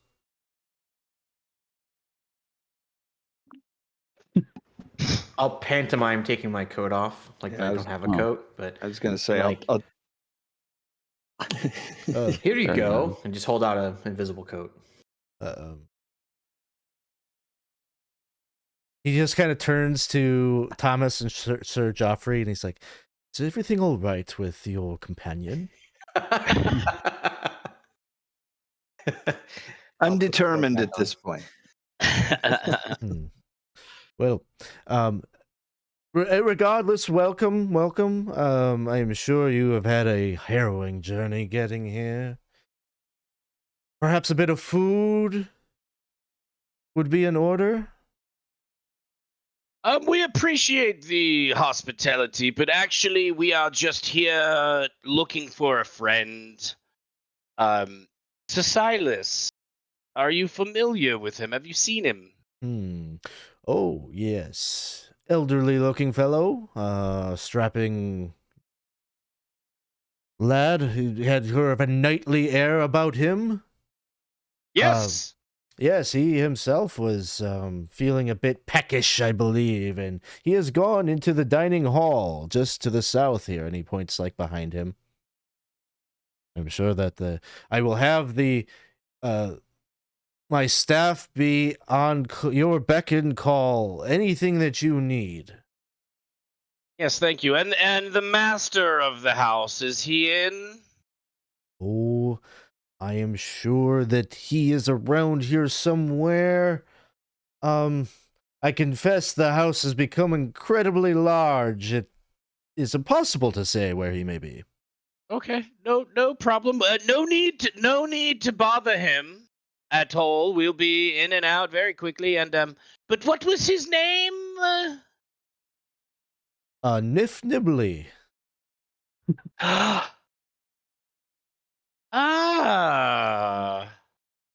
That's a familiar name, right? It is. Isn't that that's who is that again? That's the wizard that we stayed in his tower.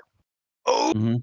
yeah. Oh, I was getting Okay. vibes off the wizard with the meals and everything. Like, Yeah, there's like an impossible, like, for those characters that were here, like, you just can't shake the feeling, like, this is like an odd familiarity, like a deja vu about being here.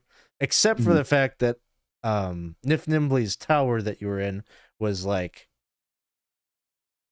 impeccably well kept, whereas now you're walking into this, like, the very opposite of that, this disheveled building. Sir, Yeah. if I may ask, these three individuals that are resting out front, did they upset the master of the house in some way, or is there some way that we can be sure to avoid the three of their fates? Oh, I don't know what you were speaking of.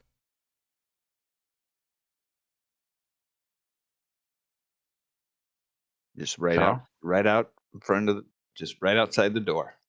He just like does like a very curt like kind of look like I don't think so.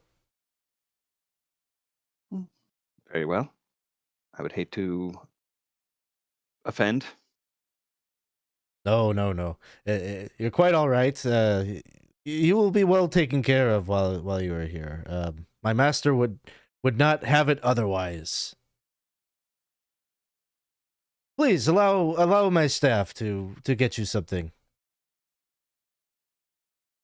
And you like as you're like if any of you are like actually handing him a coat or something, like it just drops to the floor, but he acts like, nothing's wrong. He's just like Mhm.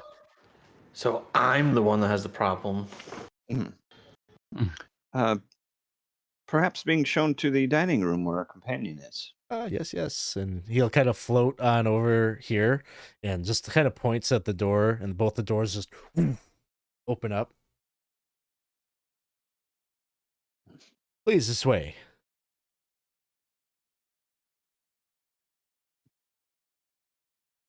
I'll follow him. Oh, good, I can.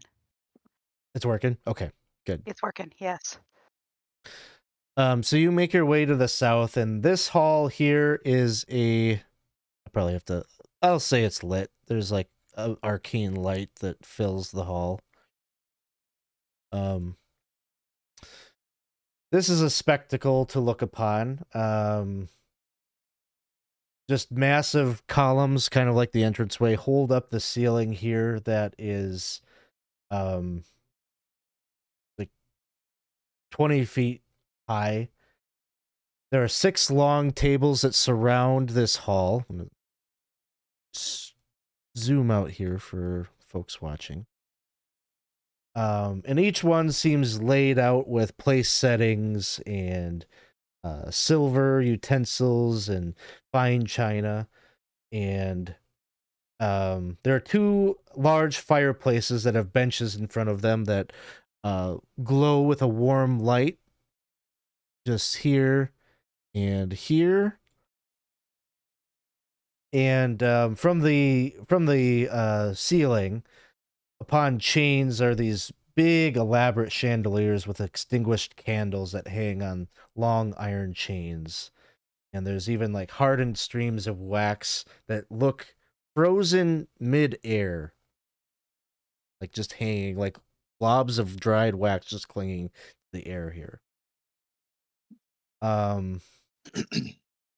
You can see all around the room on the walls there are useless old rusty trophies, swords, pole arms, things like that.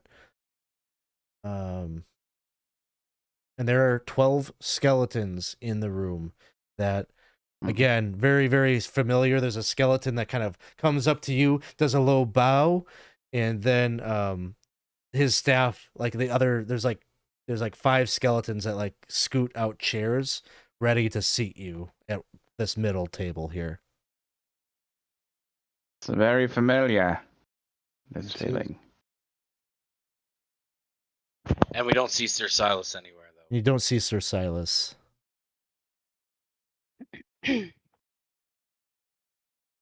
I'll give a holler out, shouting Sir Silas's name. Okay.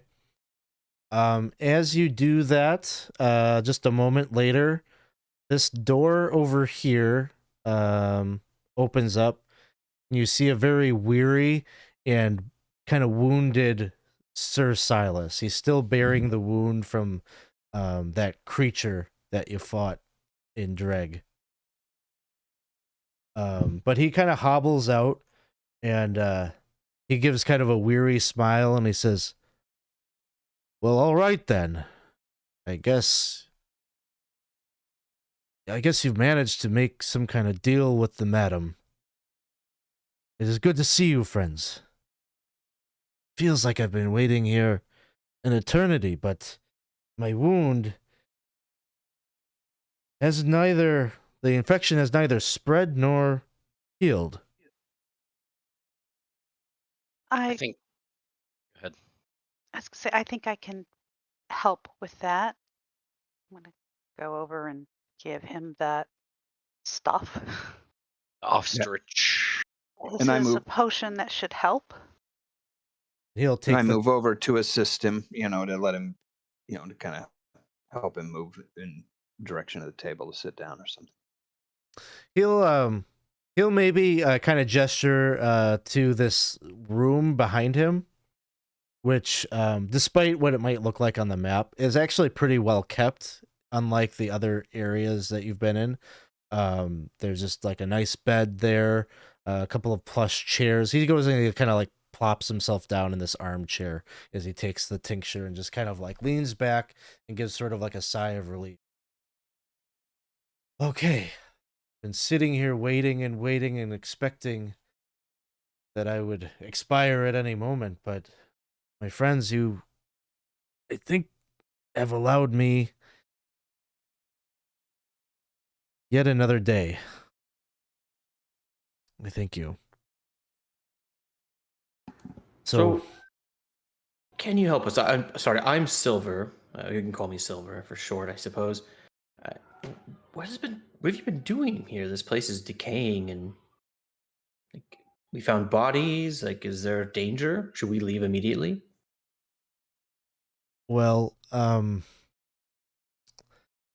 I do not believe this place to be entirely safe, that is for sure. I've heard strange sounds, and I've even tried to explore a bit of this strange house, and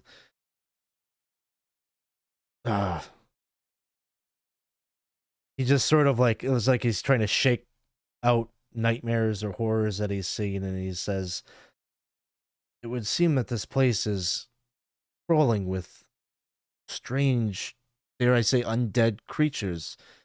Not all of them are as, I guess, friendly as our. I think some of the things that you have encountered thus far. Just horrible, horrible things. Ghouls with gnashing teeth, ripping apart bodies.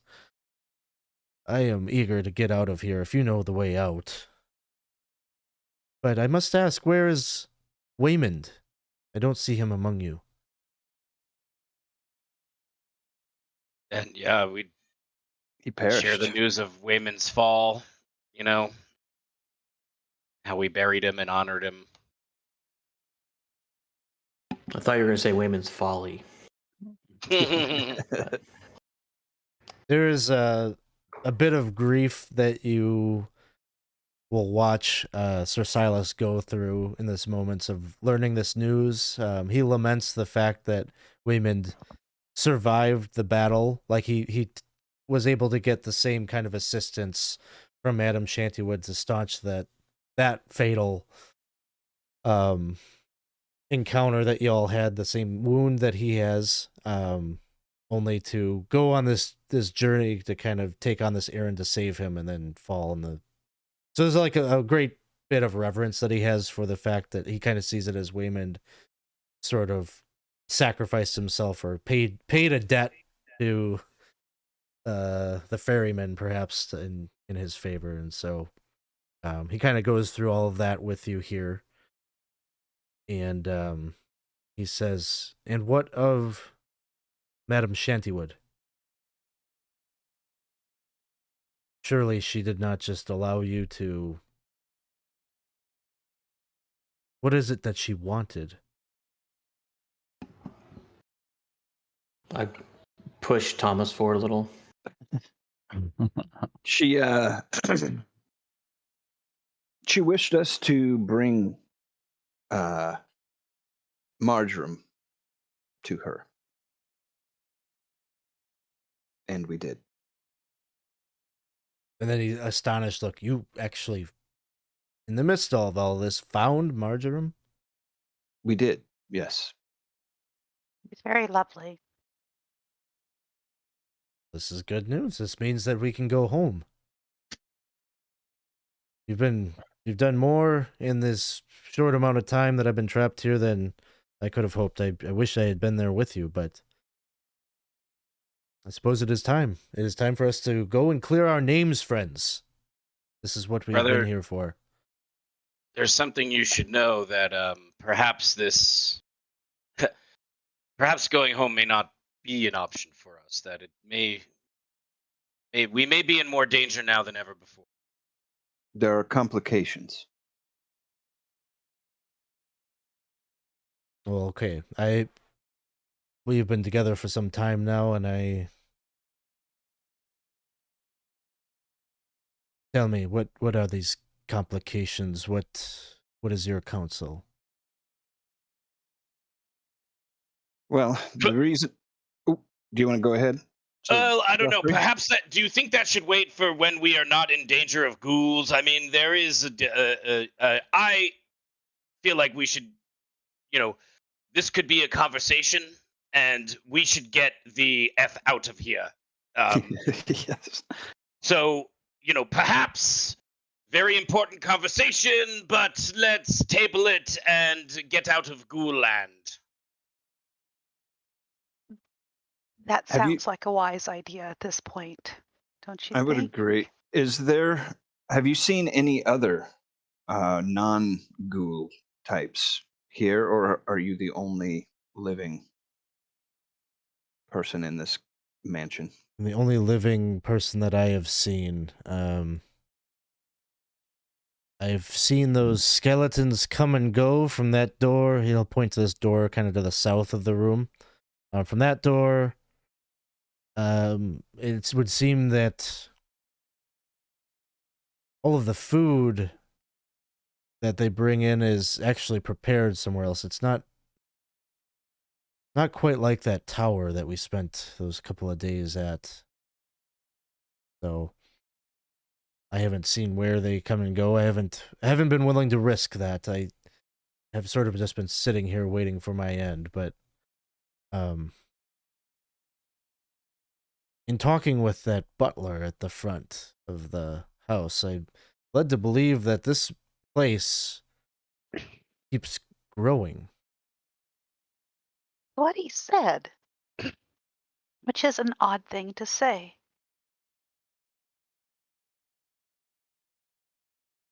He mentioned a name, Nif Nimbly.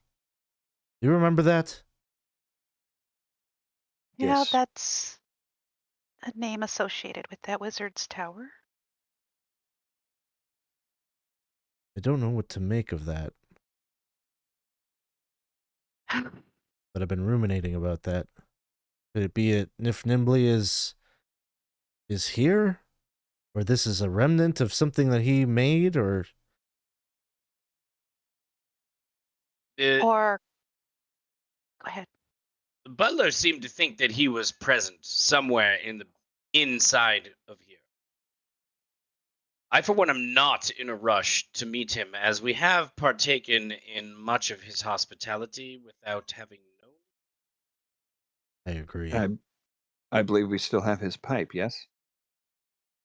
And wine, maybe. Oh.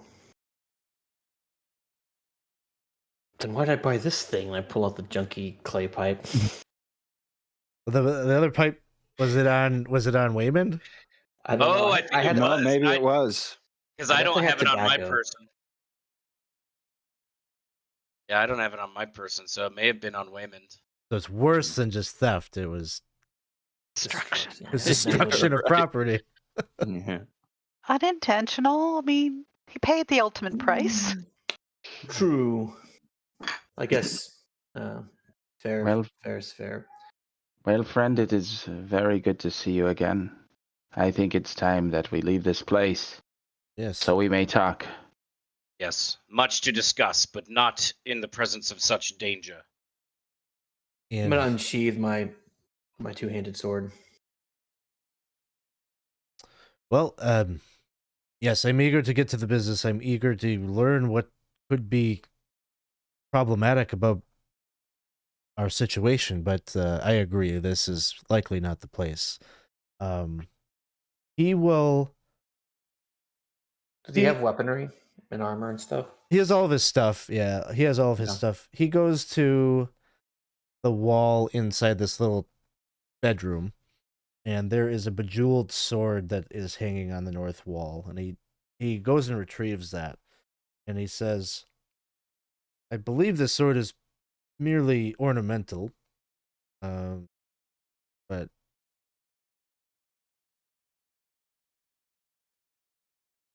guessing Yes. now that we all concur that this is Nif Nimbly's place, maybe we leave it here. Is that... We've learned our lesson, Alex. Take it. Give us all the gold. Sir Silas would maybe toss it at maybe Thomas. Could be. My memory is that we were running a short on coin. Is all I was thinking. Right, yes. Seems So short on coin anymore, but Well, if we find this Nibbly, we will be sure to make sure we repay him in kind for his hospitality when the time comes, but we do not look or search for him now. Agreed. as I also always, have to very worry. wise. He seems to employ undead, and maybe exclusively. Is it possible to Sniff Nimbly is himself some kind of undead wizard? That's This is one the of- theme. One of those things we were hoping not to find out ourselves at the moment. Although, line of questioning to perhaps pursue if we run into his, butler again. And then Which Sir we- Silas says, maybe Madame Shantywood, if we should be in her presence again. How is it that she had Mhm. this mirror? True. Yeah. That's a good question. Alex, as I look at this sword, it's pretty much like the hilt is bejeweled and stuff like that, right? Yeah. Is there any kind of writing or runic etchings in the blade itself or anything like that? When you pull out the sword, it looks like it is made of silver rather than like iron or something like that, and so it would make maybe a poor weapon in practice. But no runes or etchings. There's nothing that gives you kind of like a magical feel to it, or it looks more like a decorative thing than it does a family heirloom or something. Like it was somebody's sword that they used. Okay. All right. Yeah. I mean, I was mainly looking for like if it ended up here having at one time been, belonged to a house or something like that, Yeah. some type of ceremonial thing. Yeah, it doesn't carry that weight. Okay. You know what? I'm thinking, leave the sword, let's go. Leave the sword, let's go. Leave the sword, let's go. I would like to leave as well. Your line of questioning, Sir Geoffrey, is something I do want to pursue, but maybe once we're out of here. Oh, I don't think we should ask them questions now. I say if we happen to bump into Nif Nimbly seems to be reoccurring for us. So if it reoccurs again, maybe we ask, but let's get the heck out of here. Not liking it here. I do want to take the scabbard, and put it over my shoulder. I really think we should take this, Friar. I agree. Adam? I'll take the sword. Let's just go. I'm tired of standing here. I'm starting to get anxious again. I'm with Lillibeth. Let's just go. Whatever you do, let's do it and let's go. All right. So you start to make your way through the greeting hall. The little spectral figure of the butler, it says, "Oh, going so soon? You only just arrived." Well, we found our missing companion, and as you can tell, he's not feeling very well. He needs to see a doctor. So, unfortunately, our trip is cut a little short. So, Oh, well, I'm sorry to hear that. Please let me retrieve your things. You can see like your coats are still there, like on the floor, and he kind of floats over there and like scoops them up, or attempts to, and he says, "Ah, your things." Thank you. And I go over and pick up my coat. You go and pick up your stuff off the floor.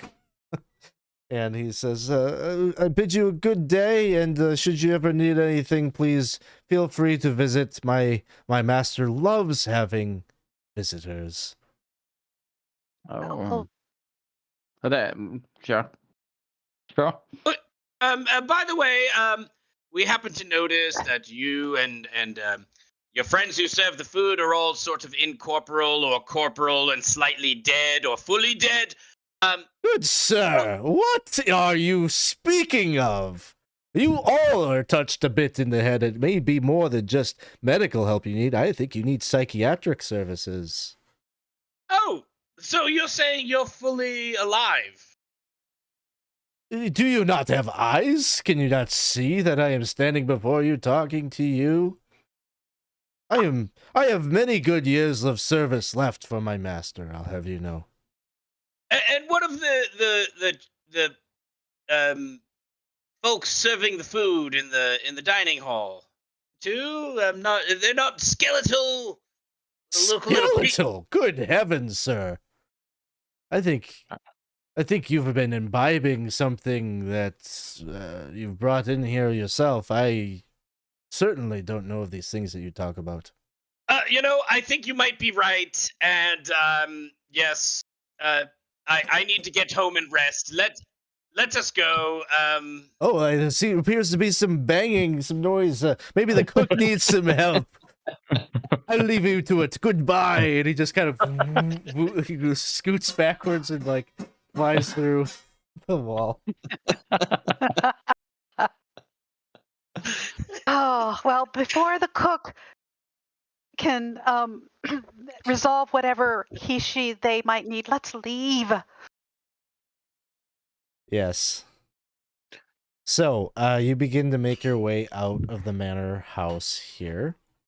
Do Yeah. I see anything in here that would be like on one of these, maybe a little table or something that would be like a cloth doily or a, napkin from Sure. the other room? Sure, we'll see if you can find something like that. I will pocket one of those things for one of the patches on my cloak. Awesome. So, as you I had all... a sudden thought, but maybe it's too late. Have we Okay. walked the door already? No, not necessarily. I was just setting up the next little piece, but... Okay, well, maybe that's irrelevant then. I was gonna just make sure before we walk through the door if we could tell if those dead bodies are like holding on to objects that belong to this house. No. Okay, cool. Then we're good. Everything that they had was like rusted and decrepit, so they didn't have anything that looked they were holding on to anything. I like the way you're thinking, though. Mm-hmm. So as you step out into the twilight of the manse, into this kind of shadow realm, you can see the portal before you, still open. You can still look into the cellar there, but as you step out of the house, you can see little, like, it almost looks like little like the shadowy, overcast horizon is dripping down, and there are like these shadows that are just like pooling down and coalescing into individual forms. 12 in total. Oh, Oh boy. Run. And we'll pop up a little image here of what these things look like. Hmm. But again, very much kind of, this almost kind of the opposite of the Feywild, kind of a shadowy, dark creature that manifests right in front of your eyes, and you instantly, the hairs on the back of your arms and neck go up, and you're filled with a chill. And we are going to move into initiative procedures right here. So who's your caller that you want to blame the terrible things that are about to happen on? It would always be Sir Geoffrey, I think. Sounds good. Yes. I will take the blame for us dying. So And winning. go ahead I and will take the glory for us winning as well. you roll your We do it D6. nice All right. I rolled a 5. I rolled a 6. Oh, Nice. so party is up first. So, first thing is first, movement. I can we get to the portal? am Yeah. going to tell everybody, I don't know if this works or if this will work, but follow me. We need to get to the portal. I will clear a path. And I move up here and I draw that silver sword. I figure if these things are shadowy, it's not going to be like hitting metal or anything, and perhaps it will hurt them more. Awesome. So Thomas moves up, kind of taking the lead with that sword. Sir Geoffrey, are you moving? Yeah, I'm gonna go just side by side with Thomas, and I'll kind of look at him and be like, I don't know if this sword will chop as well as it would otherwise, but I am here with you. Let's get together. Let's lead the way. All right. And Lillibeth, any movement? I'm going to stay at least 1 square, 5 feet behind Thomas. And Friar. Movement as far as we know. I forget. We can double our movement if we use our action to move. And No. these rolls, no. You just have your Oh. encounter movement speed, is what you Okay. have. All right. You do have retreating though, which you can go further if you're retreating. It's true. Is the group Can retreating? we retreat forward? You would have had to. Retreat You forward. would have. You had to. Yes. Okay. You also have to declare before the initiative. I think. You have to right? declare. yeah. Yeah. So And I would have cast a spell, but I didn't declare it this round either. So I will move up a bit. Yeah, I'll move up to here. okay. Silver movement. Should we try to I'm move gonna up move- further closer to the portal? Yes, And, like we'll use as move. much. Should we use more movement to move up towards the portal to This try to is get as far as through? I can move. Yeah, let's move up as far as we can. Okay, just remember you all have different movement speeds. Heavy armor users have 20 feet. Right. So that's as far as I can go because my heavy armor. So I'm happy to stay back with everybody if that's kind of the idea. But I was trying to move as far as I can move. I think that's as far as I can move 24 feet. For an encounter, I can I'll move back up. 40. What kind of armor are you wearing, Lillibeth? Leather? The leather, you can move 30 feet. Okay. I have no armor, so I'm assuming it's 30 as well. Yours would be 40. 40. Okay. I have chain. I thought it was plate, but it's chain. I guess that's probably similar. That'll be heavy, so that'll be 20 feet. So that's as far as I can go.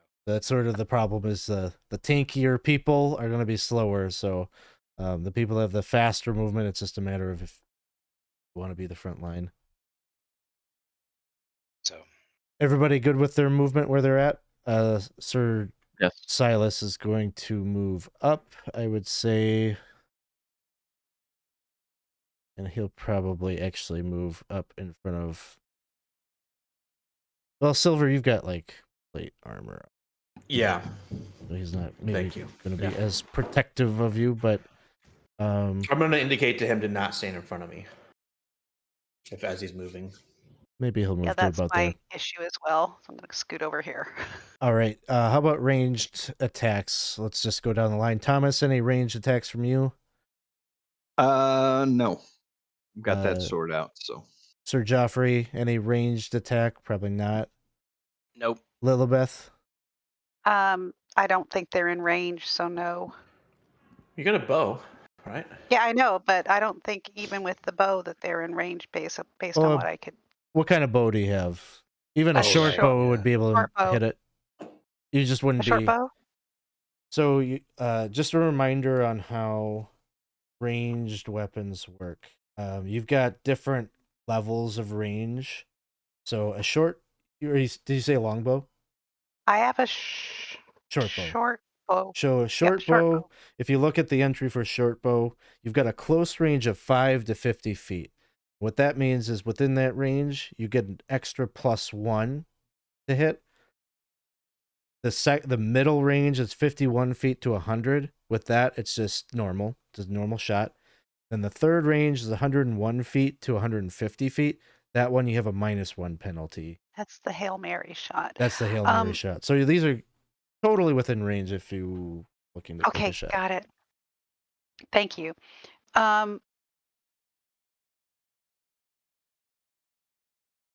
Well, here goes nothing. I'm going to And go ahead and try and shoot at the one. I would probably want to shoot at the one that is to the right of the portal from my right of the portal edge. That one, yes. okay, so that's short range, so there's a +1 on it. Okay.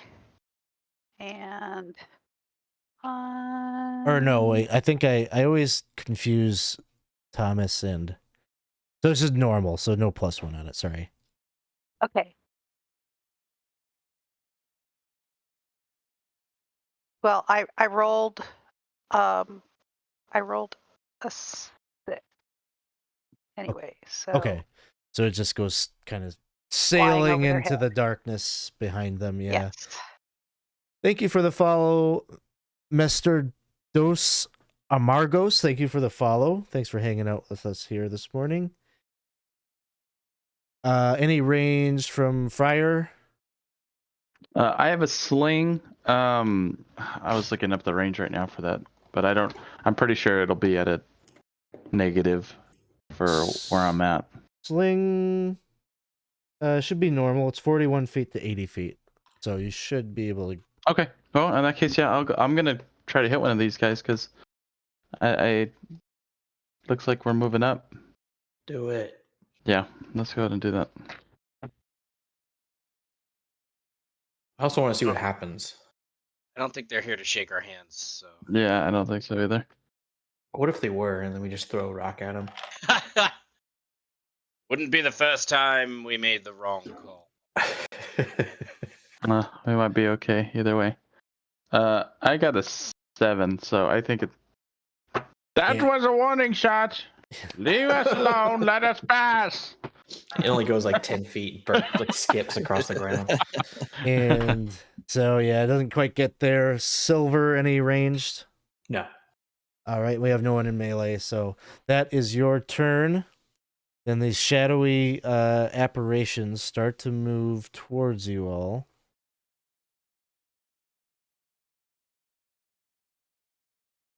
They move 30. So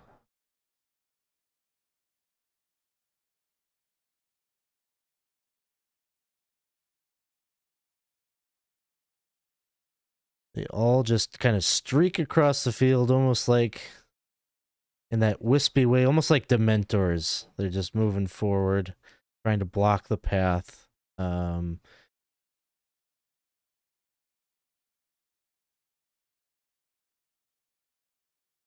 And then another initiative roll. I would like to cast a spell. Well, yeah, I want to cast a spell. Okay, Silver and Friar are casting spells. Yeah. All right. Well, I do have a question. Do these creatures look human-sized, and do they look like? Would you define them as human-sized creatures? Yes. Okay. All right. Yes, Okay, I not cast a spell. I rolled we- another 6. And we can move half of our speed and still attack. Is that correct? Currently, You can move your- you can move your full up and make Okay. an attack. It's just when you're in melee that you have to do a withdrawal. Gotcha. So Okay. And last question. Is it a retreat if you go backwards? no, a retreat is if you want to like completely exit the combat and get away from. Okay. So you rolled a 6, Ryan. I rolled a 1, so the party is up first. Any movement from Thomas? Yeah. I holler, I'm threading the needle. Let's get to the portal. So I Go left. go left. Yeah, I'm holding my hand out, like pointing like this direction. Charge up a spell. Gotcha. Okay, let's see how I We'll see how it goes. 15. Like this? Is that what you're talking?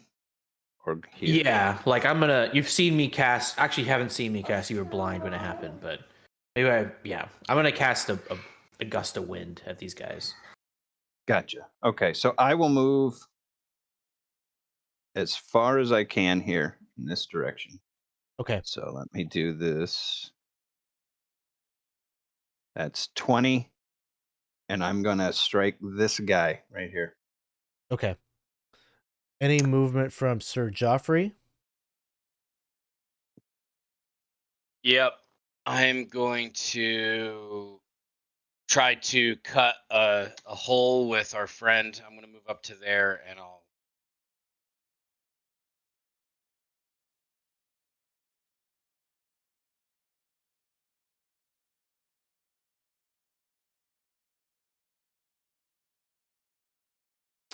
Any movement from Lillibeth?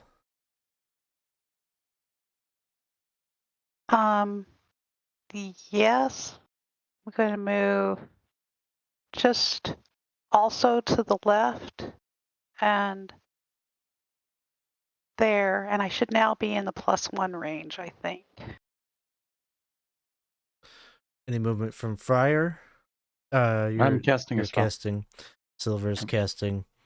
Ranged attack from, say, not from Thomas, probably not from Geoffrey. Lillibeth, ranged attack for you. Okay. Sorry, Sir Silas' God. move. What? Oh, Sir Silas's move. A lovely 4. Okay, so that attack will miss. Again, just kind of the wispy creature kind of moves erratically, and so it just doesn't hit the form as it's moving about and floating around in the air. Melee attacks. So, Sir Thomas, a melee attack from you. Ooh, Sir Thomas, I like that. I like that a lot. Yeah. Don't let it go to your head now. All right. What is the damage on this silver sword? Is it like a sword, like a D8? We will say with that particular sword, if you hit this creature, it'll do a D8. Okay. All right. There's a 17 on the die and Ooh. a 6 on the die. So 17 plus 1 is an 18. An 18 will hit. You can roll some damage up for this. 6 plus 1, 7 points. 7 Nice. points. So you strike at it, and you can see the thing kind of like jolt up because the sword like passes through it. Mm-hmm. But as it strikes into its form, you can see it kind of like cringe and like kind of arc its shadowy form backwards. So you see it react and shudder. But it is still up. Can you point out which one it was? The one in front of me, this guy. That one right there. Okay.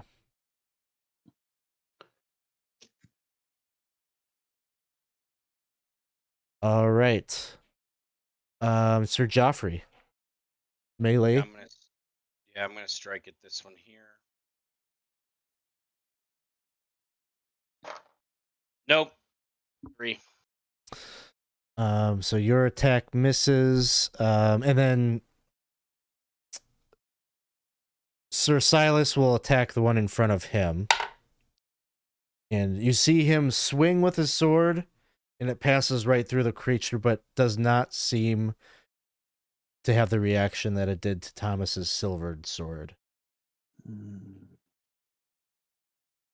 And you could just look. He's got a look on his face of how do I move forward through this? And he's just looking back kind of with some hope that Friar and Silver have an answer. So let's move to Friar. All right, here we go. I'm turning undead. I'm hoping they're undead. We'll start at the center. Try to just work our way out. So because I know we were doing it wrong. So first I'll roll 2d6 and see what that number is, and then after I roll, how many are affected. Is that how that works? Yeah. Okay. So 2d6 to see what, as I'm yelling the prayer to the one true God to protect us and to get us through this pain, I rolled a 7 total. Okay. If it is one hit die, if these monsters are one hit die, they are turned. You hold up the oraculary, the symbol of the one true God. They seem to not even flinch. Oh, dear. I No wince effect. and flinch. Yeah. And thank you so much for the raid. Welcome in, Troll Lord Games, coming in here with a big raid of 36 viewers. That's awesome. Hope you guys were having a good game over there on the Troll Lord Games channel. Whether this morning we were playing over here some old school essentials. Dark Horse 1975, thank you for the follow. We appreciate that. Yes, let's go. They're in a bad spot right now. This is a group that is equipped with no magical weapons, and they are facing off against 12 shadows that have just appeared. They're trying. Their goal is they're trying to get back out. They're in this kind of shadowy demi-plane that existed in a mirror of life trapping. So right here is the portal. They got to get through the portal. But there's this obstacle in front of them. They have one weapon. They have a silvered sword that Sir Thomas... I'm going to keep saying Sir, even though Thomas isn't knighted. But Thomas has the sword, and that blade seems like it's effective. The Friar just tried to turn the undead. But they are not undead. They are creatures of this plane. Silver might have a trick up their sleeve, though. So, Silver, you were doing a gust of wind? Gust of wind. And so I'm trying to think best positioning for it. It's this is one of the elf runes. So it is a 10-foot wide, 60-foot long gust of wind that lasts 1 round. Help me out with round terminology. Is that literally a round, or is that more like A round is a round, yeah. So round is a round? All right. one turn. So then I'm gonna handle this. It's 10-foot wide. Can I hit like this like flank of them here? I guess I can hit these two, right? If I shoot, because it's 10-foot wide, come out of my hand. Yeah, or if you want to get like these 3, I would say maybe that would work. Okay, let me do that. I'll hit these 3, and so they need to make a save versus paralysis, or they'll be pushed back. All right. So my number is 14. I'm just going to start with the one on the left. Okay. He succeeds. Second one fails. Third one fails. So these 2 here are pushed. They're pushed back 20 feet. 20 feet.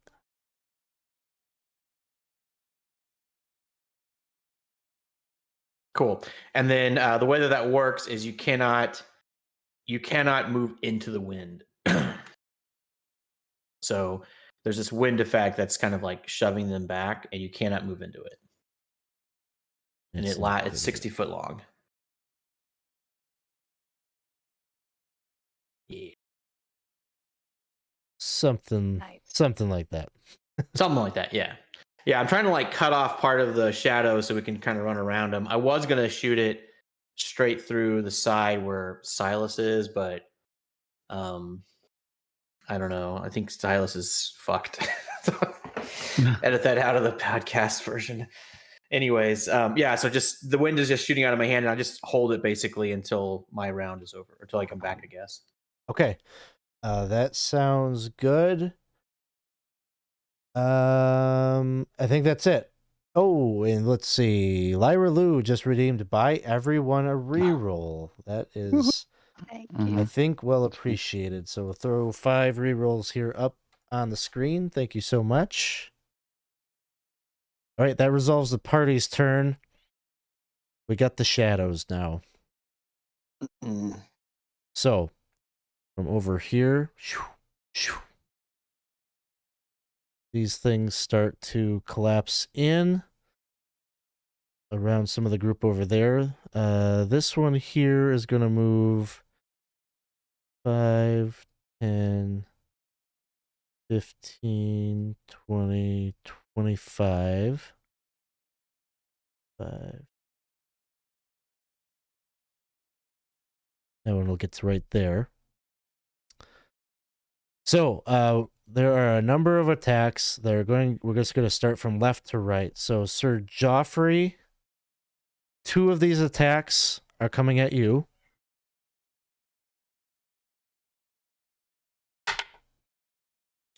First attack will miss. Second attack, 17. If that hits, my AC is 16. And so it just reaches through you, and you feel like fatigued almost immediately, like you've been traveling all day. You take 2 points of damage, and then you lose 1 strength. Oh, no. Keep track of what your original strength score was, but for now, well, you don't know, I guess, if it's temporary or not, but just track where your strength damage is. Second attack, 12 will miss, I believe. Not Sir Thomas. You're going to incur 3 attacks from these shadows. They seem not happy that you're brandishing a weapon that can hurt them. An 11 will miss. A 13? Misses. 15. Oh, that just hits. So you'll take 2 points of damage and a point of strength damage. Okay. And then 3 on Sir Silas. What is his AC? AC 17, so this one misses. 11 misses. Hits a 17. He takes a point of damage and a point of strength.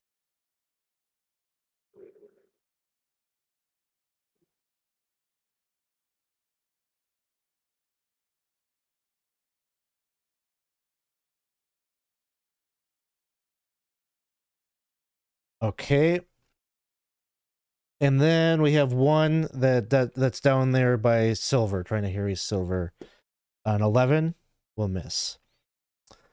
Okay, so new round of combat. The shadows are closing in. They're trying to cut off your access, but new round, any spellcasting?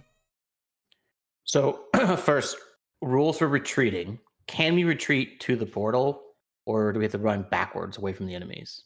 So you can retreat and attempt to get to the portal. Here's what the consequence is. The consequence is that if the enemy wins the initiative, you guys are at minus AC. Minus 2 AC, I believe it is what it is. Okay. And do we get further movement when we retreat? Is it like the full movement or just encounter movement? It is... Let's just take a look at that again. So I feel like it'd have to be something better than just movement. Otherwise, you could just do that anyways, right? It's basically comparing your...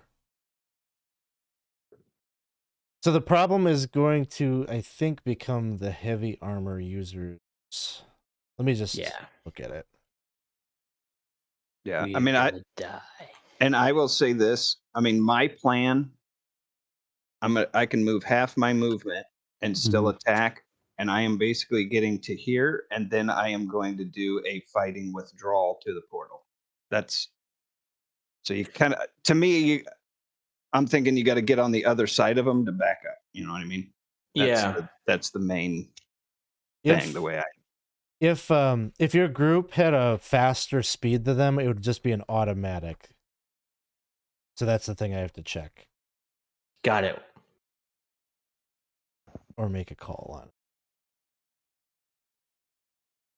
And how does it work, like disengage action? No disengage, it's just a fighting withdraw. So if you're in melee and you want to move away and out of melee, you take no action that turn and you just move half your speed away. So evasion. Other side first. I'm gonna have to go through the hole that you make, Thomas. Totally fine. Yeah, so you would be, during a pursuit, characters run at their full movement rate in feet per round. So full movement, not the encounter movement? Full movement. So the heavy armor users would be 60 feet during a retreat. The rest of you, basically you take your encounter speed and multiply it by 3 is what it is. Oh, yeah. Okay, so mine's a lot. We just got to get that good initiative. Yeah, so I think, it's up to y'all how you want to feel about it, but I think there's only one of us that can even hurt them, and we're going to get 12 attacks either way. Time to go. So I think we got to retreat because, think about, I'm going to take 2 rounds. I moved 20. So it would take me 3 rounds to get to the portal, I think. Yeah, let's roll on the initiative, I guess, and hopefully we could get through. Let's see. Who can we So- All right. blame for failing? It's gonna be me. I'm a Yeah, we got that reroll. And I rolled 2 6s, so it's not gonna be that Yeah, again. just It's roll gonna be another 6. 6. We Oh, he rolled has a a one. one. You rolled a All right, one. come on. I think you'll be fine, unless you roll a 1. 4. Okay. 4. So, Ugh. essentially, as Thomas is waving that silver sword about, kind of drawing them, and the rest of you make moves. You know, the gust of wind still, Silver. You're kind of pushing that forward. Keep pushing those 2 shadows away. You all find a way as they're just kind of reaching out. They're trying to grasp at you and pull you in, and they continue to follow you up until the portal, but you all manage to leap through that little sliver of light and get back into the cellar and start shouting, of course, that Mercian is up on the 2nd floor. And as soon as you start yelling and telling her to stop feeding the crystals, she stops. And as soon as that ends, the portal closes and keeps the shadows out. You should have had all the shadows go through the portal with us. That would have been really hilarious. Oh, so much fun. Why are you giving him ideas? Well, It's too late. If you won the initiative, so you got the jump on it. You know, if you didn't, you'd have had to deal with them. So Yeah, I'm also wondering, like, that portal's been open for quite a long time. I guess we could just ask them if anything came through. But I was like, I wonder if any ghouls were like crawling through it and like all these terrible things. But Well, no I guess one- we can ask. Did no- anything go through the portal? no one was besides down. us? No one was down there to see. Oh God. Mercian would have been on the 2nd floor feeding the thing, so you don't see any ghouls on the other side when you come into the cellar. But you all take a deep breath. A few of you are feeling a bit fatigued, those of you that were hit by the shadows. And Sir Silas is sucking in air. Now, did Oh. he drink his thing? He He did. drink Did. that? Oh, he Yeah. did? Okay. He drank it almost immediately as you gave it to him. The wound is still there, but you know, you have experience with the Ofterich. It worked for Waymond, so you have no reason to believe that it wouldn't have worked for him. Does And as things calm down, a bit of time maybe transpires, he finally broaches the topic of Marjoram Gryver. And he says, "So, I am eager to get out of this place and return home. Tell me about these complications that you speak of. Why, what could it be that would prevent us from going home and clearing our names?" Well, it appears the complications are many. The information that she has is that the Emperor is actually dead.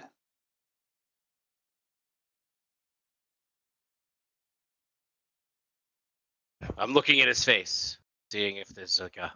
Yeah, I'm Kind of- gauging his what? reaction at this point. Just processing, like he doesn't really indicate like any kind of attitude towards that, just sort of like kind of blinking. And he says, "Explain further. What do you mean the Emperor is dead? Then who is the man that sits on the throne?" He's a magical illusion created by the Imperial Order of Magists in conjunction with the Church. They are, in fact, ruling the Empire and keeping the actual heirs at bay.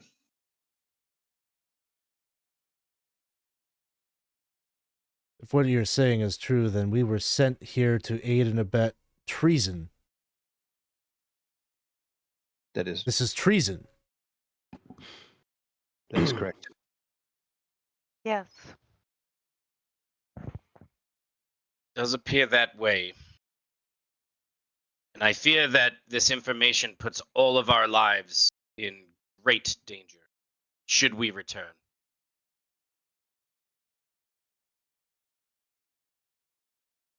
Madame Shantywood is aware of this. This was information that was bargained. So she is also aware of this. And Marjoram is in her care and under her protection. And I would say that it's unlikely that anybody from the Empire knows the whereabouts of Marjoram at this point. This point. Correct. But I do not trust this woman that has put me in that place. I do not trust her with this secret. I don't think any of us do. It was an unfortunate circumstance. We felt it was necessary in order to kind of free you and to help another as well. But the information is already out, and it does seem that she is vested in keeping that information close to her chest. So trust her or not, Cat is already out of the bag. My house needs to know about this. I must ride. I must leave immediately. No, Sir Silas. I know I don't know you and you don't know me, but I have to tell you that, I have lived the courtly intrigue life for some 50 years of my life.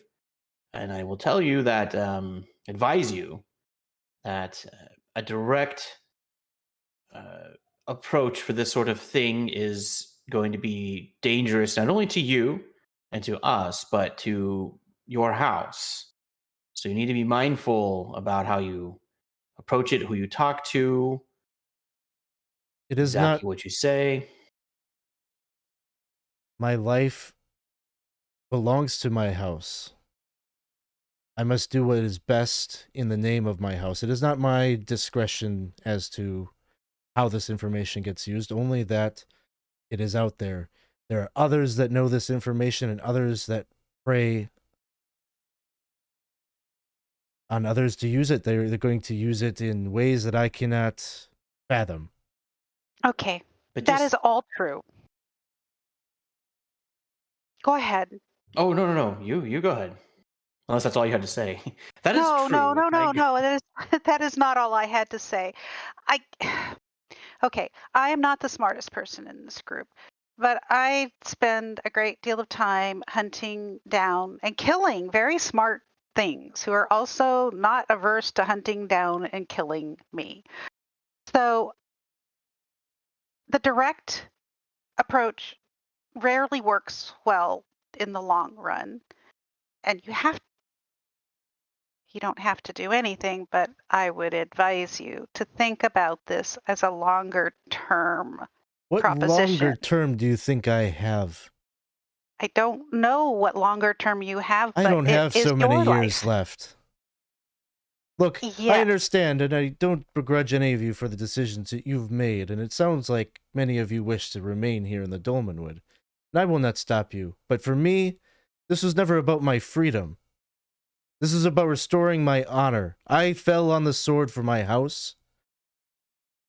All I have been doing is looking for a way to restore my name. This is the way that I can do that. Perhaps they will kill me. Perhaps they will hang me. Perhaps I will be intercepted, but I have to do everything that I must to get back there. To do right by my oath. Sir Silas, in your discussions and or in our discussions before, you had stated that you took the blame for the killing of someone. Yes. And you were not forthcoming with who was slain and who did the slaying. Is it possible that these two things are linked? That you were thrown to the irons as a means of keeping this information secret? Is it possible that your house has played you? No, I'm afraid not.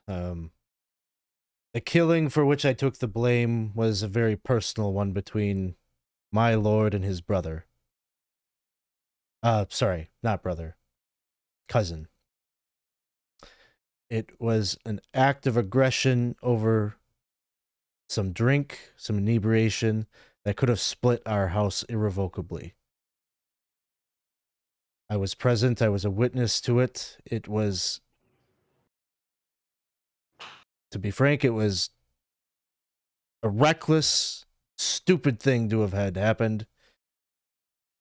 And there are days that I wonder what my life has meant for pledging myself to such a stupid and foolish man that could have allowed himself to get so inebriated to cause this thing to happen. But it is, as I say, it is not my place to question. I needed to protect my lord, and so blame was thrown on me. Brother, Oh. having honor for a house means more than having honor and listening to the house's lords. It means protecting the people of that house and protecting everyone that lives under the protection of that house. Should you return now, and should you not be careful with who you share this secret with, I fear that it will plunge our people, your people, everyone into war. To Thomas's point, there is a political side of this that neither you or me or honor understands. And I fear that doing the right thing by honor and by your house and protecting the people of that house is much more complex than just telling the world the truth. So I will not stop you ever from doing what you believe to be the way of honor. But I just warn you that in the time that I have spent here in the Dolmenwood, I have learned to question what honor and what an oath to a house means. And I have found that the truth lies more with the people of the house than with the, following blindly what the leaders of the house say. I choose to put my allegiance with the people, and I just hope that you protect those. He moves towards you, puts a hand on your shoulder, and there's like a little twinkle in his eyes as he looks upon you. He says, I've come to admire you like a brother, Sir Geoffrey. We come of similar stock, or we have stories that run concurrent with one another in parallel. I believe there is no one here that understands what I am going through internally more than you. Perhaps I'm too old. Perhaps I'm too unyielding to reconceptualize my oath before my house. But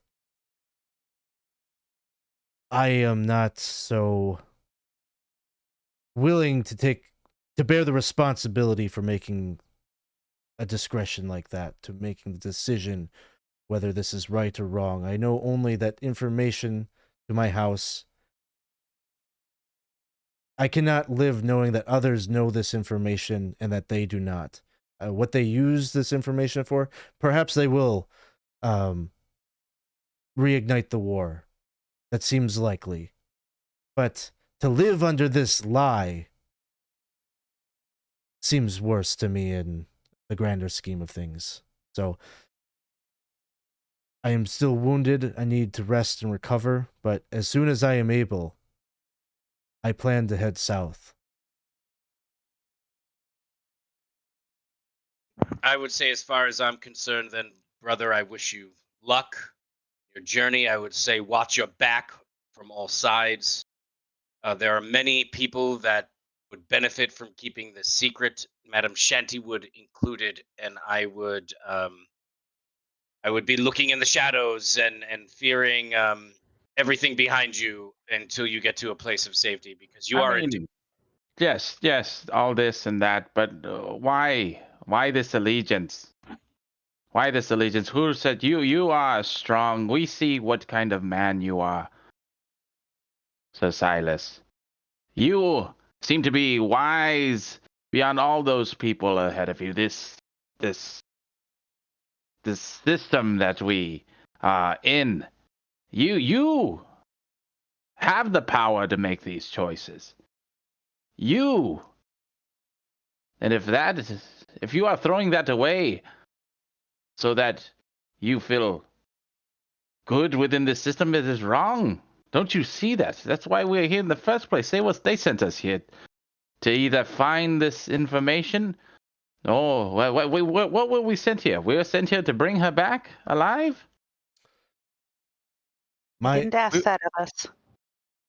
my oath is bound by the one true God, and to learn that those that are his stewards are perpetuating this lie.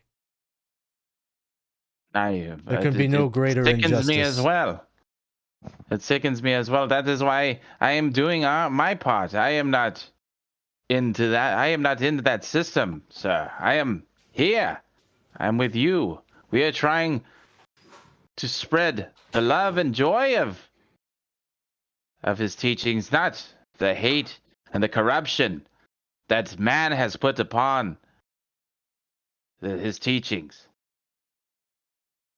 Your allegiance is not to the one true God, but to man, if you say that. And that's why I'm asking you, please, think about it. You have the power to change history here. You. May I say one more thing? Please. There are many ways to send a message. There are many ways in which you can serve your house. If you blind yourself and willfully only see one way forward, it does no one any honor, and you are wiser than that. That's all. He just ends the conversation saying, I thank you all for your words of wisdom and what you think is best. I trust for you all, you will do what is best for you. And for me, I will carry forward my oath. And as I said, I will be leaving in a few days once I have recovered. Well, I would just say, be careful. I know that my mind operates with less scruples than yours, and the foe that you're facing at this moment have had 3 years of planning. You are a convicted murderer. If you do not have tangible proof, I believe you may very well be labeled. Nobody's going to take the word of a murderer. So just be careful whom you tell. And I will chime in on that too. And as an outsider to the situation with someone with some experience, I echo everything everyone says, especially what Thomas is saying. You say you can't make the decision yourself. I think that's actually pretty wise. But I think you know who is that person who makes the decision in your house. And I think you probably know it's not your drunkard of a lord. Find the person that you trust will inform everyone correctly and appropriately. Don't go straight to the Lord and tell it to him, as my only advice as someone who has, again, some experience with these things. So he'll take that under advisement. The rest of the group that has been with Silas may remember that it actually was that Lord that went through all these hoops to get this kind of deal set for him to get amnesty. So he does. That is exactly who he would be going back to, as the guy that arranged all this. So I know. Okay. The one that was looking for information and sent us out. Well, I don't think he's going to make it there, honestly. I think Madame Shantywood probably had us followed. I think that she's gonna have him knifed in the back as soon as we are not around him. Yep, I feel the same way. That's what I would do. That's why I warned him. That's why I warned him. I straight up told him that. Look, I'm a knight. I get it. He's not going to change his mind. We know this. At this point, Geoffrey has given up. He's said his piece, and he knows he's not going to change his mind. He respects the man enough to let him go do the thing, but he's pretty sure he's pretty sure he's getting knocked out before he gets. We have a couple of days. You Right? can't convince Ned Stark to not be Ned Stark. No. As I said, there are many ways to send a message, and proof might be, as someone said, a good thing to have in your hands. So if we can at least give some proof of this, something other than his word, not that your word isn't valid, but something else, perhaps that would make it easier for him, because I can tell you're not going to stay, are you? Listen, friends, I will say one more thing, and this time my sagely unlistened to advice is to you all, not to Silas. I know men like this, and he's made up his mind. I don't think there's anything else we're going to say that's going to impact it. So I wish you good luck, sir. Watch your back, as your friend said. If you can hire a companion to follow, come with you to watch you while you sleep, and recommend it. Maybe hire a companion to watch that companion. Maybe we could go with him. I think at that'd least to be. the shore. I just shot you a dirty look. So his plan, Maybe. he would be heading to Dreg. He's going to drag. Oh, we're going to drag, aren't we? Oh wait. Yes. Possibly. We're at You're just outside of Dreg, so right. Couple hours or something, right? Yeah, and then he'll probably heal up and then head out. And Yeah. frankly, we might need to watch all of our backs here.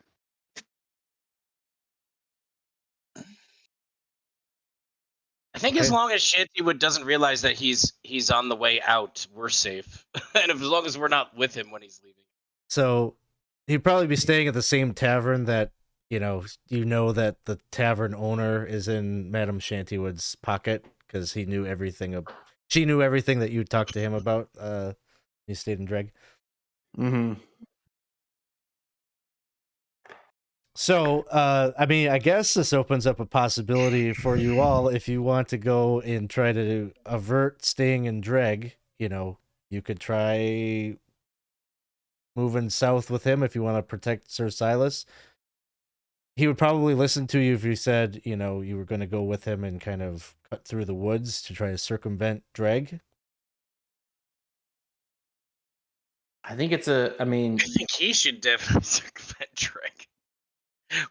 I think this is a good if you suggest spot, that right? to him.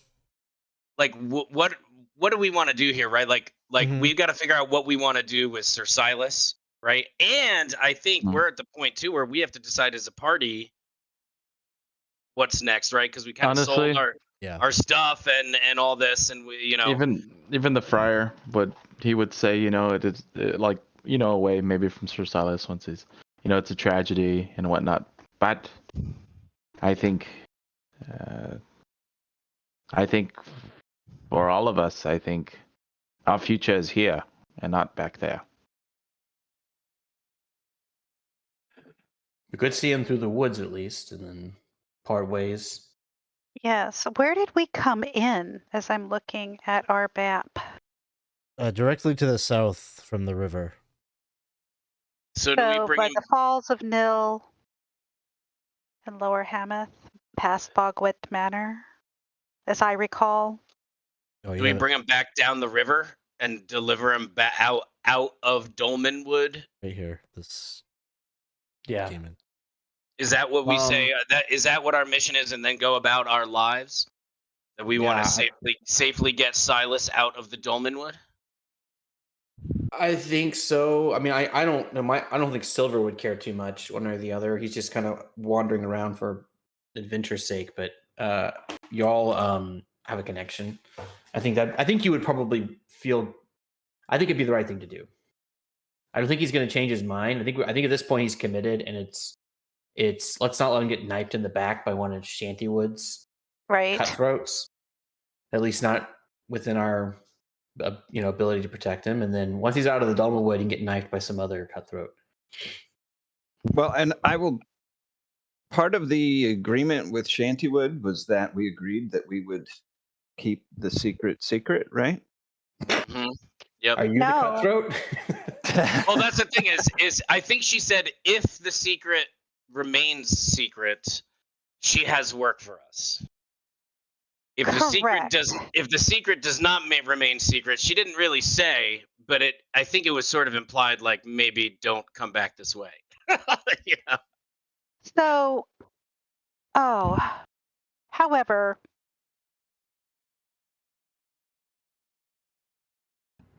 there is no way that we can.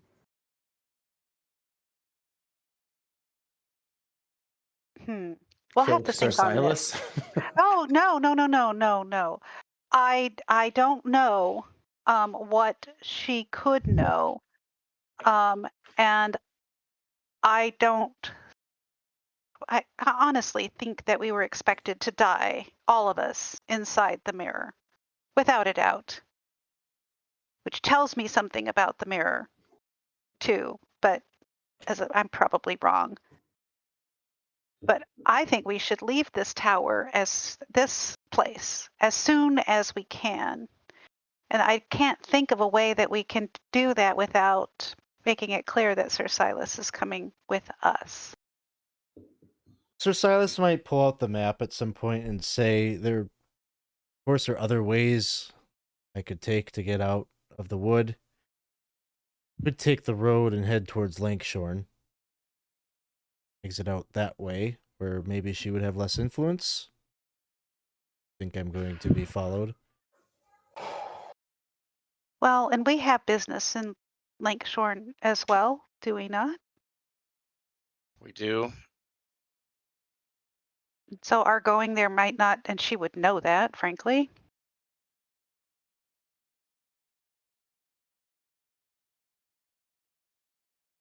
Would she know that? Well, didn't we not talk about this in every tavern we stayed in about how much you needed to replace your sword? Oh yeah, that's probably true. Yeah, if she's got the tavern guy, we probably talked about it there. Well, then the only other option would be maybe to head southwest through the wood. Try to stay away from the lower Hamath, where I'd be spotted by all manner of boat and barge. Yes.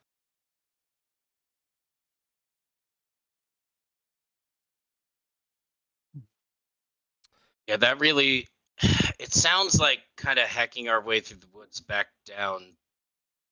It's like That'd the be pretty option, rough. right? Yeah, It's rough pretty though. rough act. That's difficult. What would Sir Silas? What would his reaction be if we told him that we'd try to see him out? He would probably say, I've heard your words. I know that you think that my errand is folly. I would hate for you to get caught up with danger in trying to see me out. You know, I can look after myself, but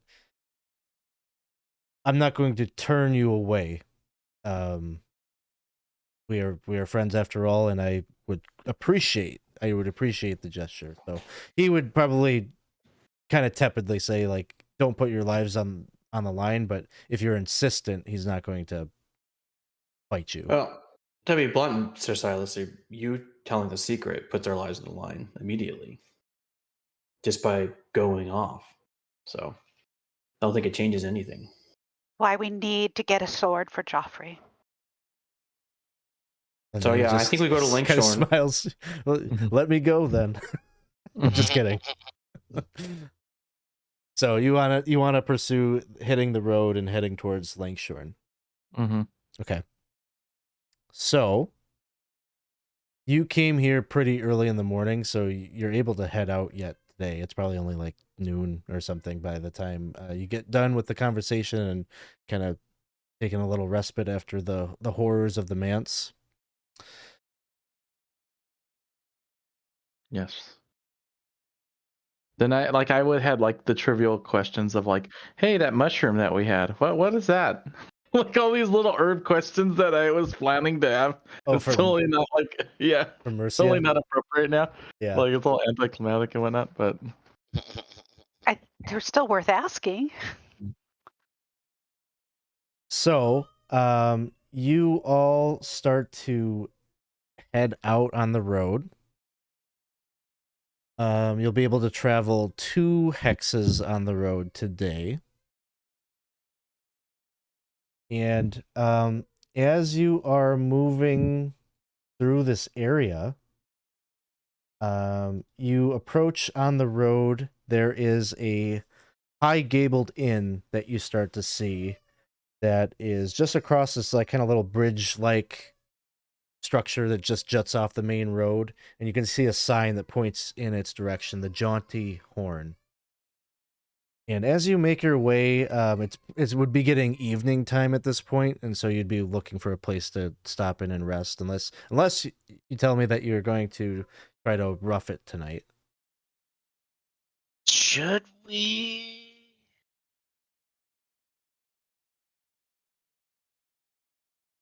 We do have I think extra. we rest. Yeah, I say we rest as well. And the reason is that if we're a target, we're a target. I guess Right. that's true. Mm-hmm. And maybe it'd be better if we were around other people, so when they hear us screaming, there's a chance for help. Alex, before we get too far away, did we take the mirror with us? I would have taken Think the mirror. so. Yeah. Let's put Silas back in the mirror. Ah, Yeah, right. Like, Yeah. oops. Mercian would try to stop you from doing it. from taking the mirror. Yeah, she would say, "You got your man, did you not? This is not your property to keep." She gave it to me and said so. I think she'd be very upset if you did this. Well, This is very who says important to her. yes? And she would have trusted me to bring it back. She grips like her staff.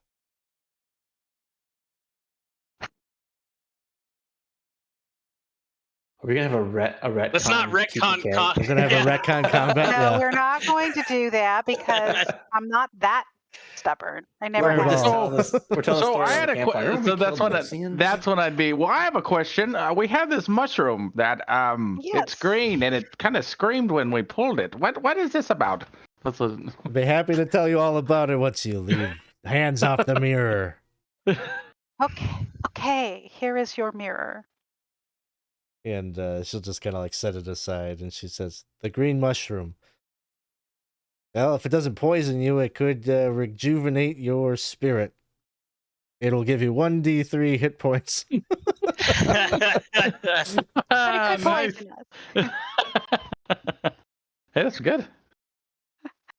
So There you go. So you decide not to mess with the mirror. No. I'm sure it'll come up again at some point. Yeah, so you turn to this inn and get ready to maybe hunker down for the evening when Sir Geoffrey, you hear, "My love, come to me." Where do I hear it from? You hear it Ed? from the southwest. You turn to like kind of look back behind you into the wood. And Oh, then there's you, no question. I'm just going. So you all see, and it is getting dark out probably at this point, you know. Oh, maybe not. It's It's gonna be like summertime, so maybe it's not quite dark yet. But you know it's evening time. Like you're all tired. it's gonna be like the old cartoons where like the pie has like the The smell and you. smell, and I'm just like, Are you like floating off the ground and like? oh yeah, oh yeah. Brother. See footprints. Where's your brother going, Friar? Restroom break, brother. I definitely Brother. don't say anything. It probably almost seems like I'm in a trance. I think I would. I mean, we all notice that he's going that way, so I'm gonna be the first one to stand in front of him and be, brother, where are you going? We have rules about walking out into the wood. Remember, we do the snap. 1 snap or 2 snaps is how long you'll be out there. You know, doing your business and such. Where are you going? You didn't snap. brother. I'm just gonna do 2 snaps 3 snaps. and kind of push past him. The big one. I've got business, brother. Business to do. I removed Private business. my flute from my little leg holster there, and I begin playing to try and like anti-charm if he is currently being charmed by some fey creature. All right, so you begin to kind of play a song. Sir Geoffrey, it might distract you for a bit, although you're under no compulsion, truly, but... I still hear her voice calling to me. Like, maybe one last time, it'll just say, "Please, I must see you." Oh, yeah. Probably, like, when she says, I must see you, I might break into a run. All right. What is with these knights? Yeah. That's my brother. He's It's all an the idiot. heavy metal. He's an idiot, is what it is. Hey, this is my elf maiden, man. This was like, So Sir Geoffrey breaks into a sprint into the woods.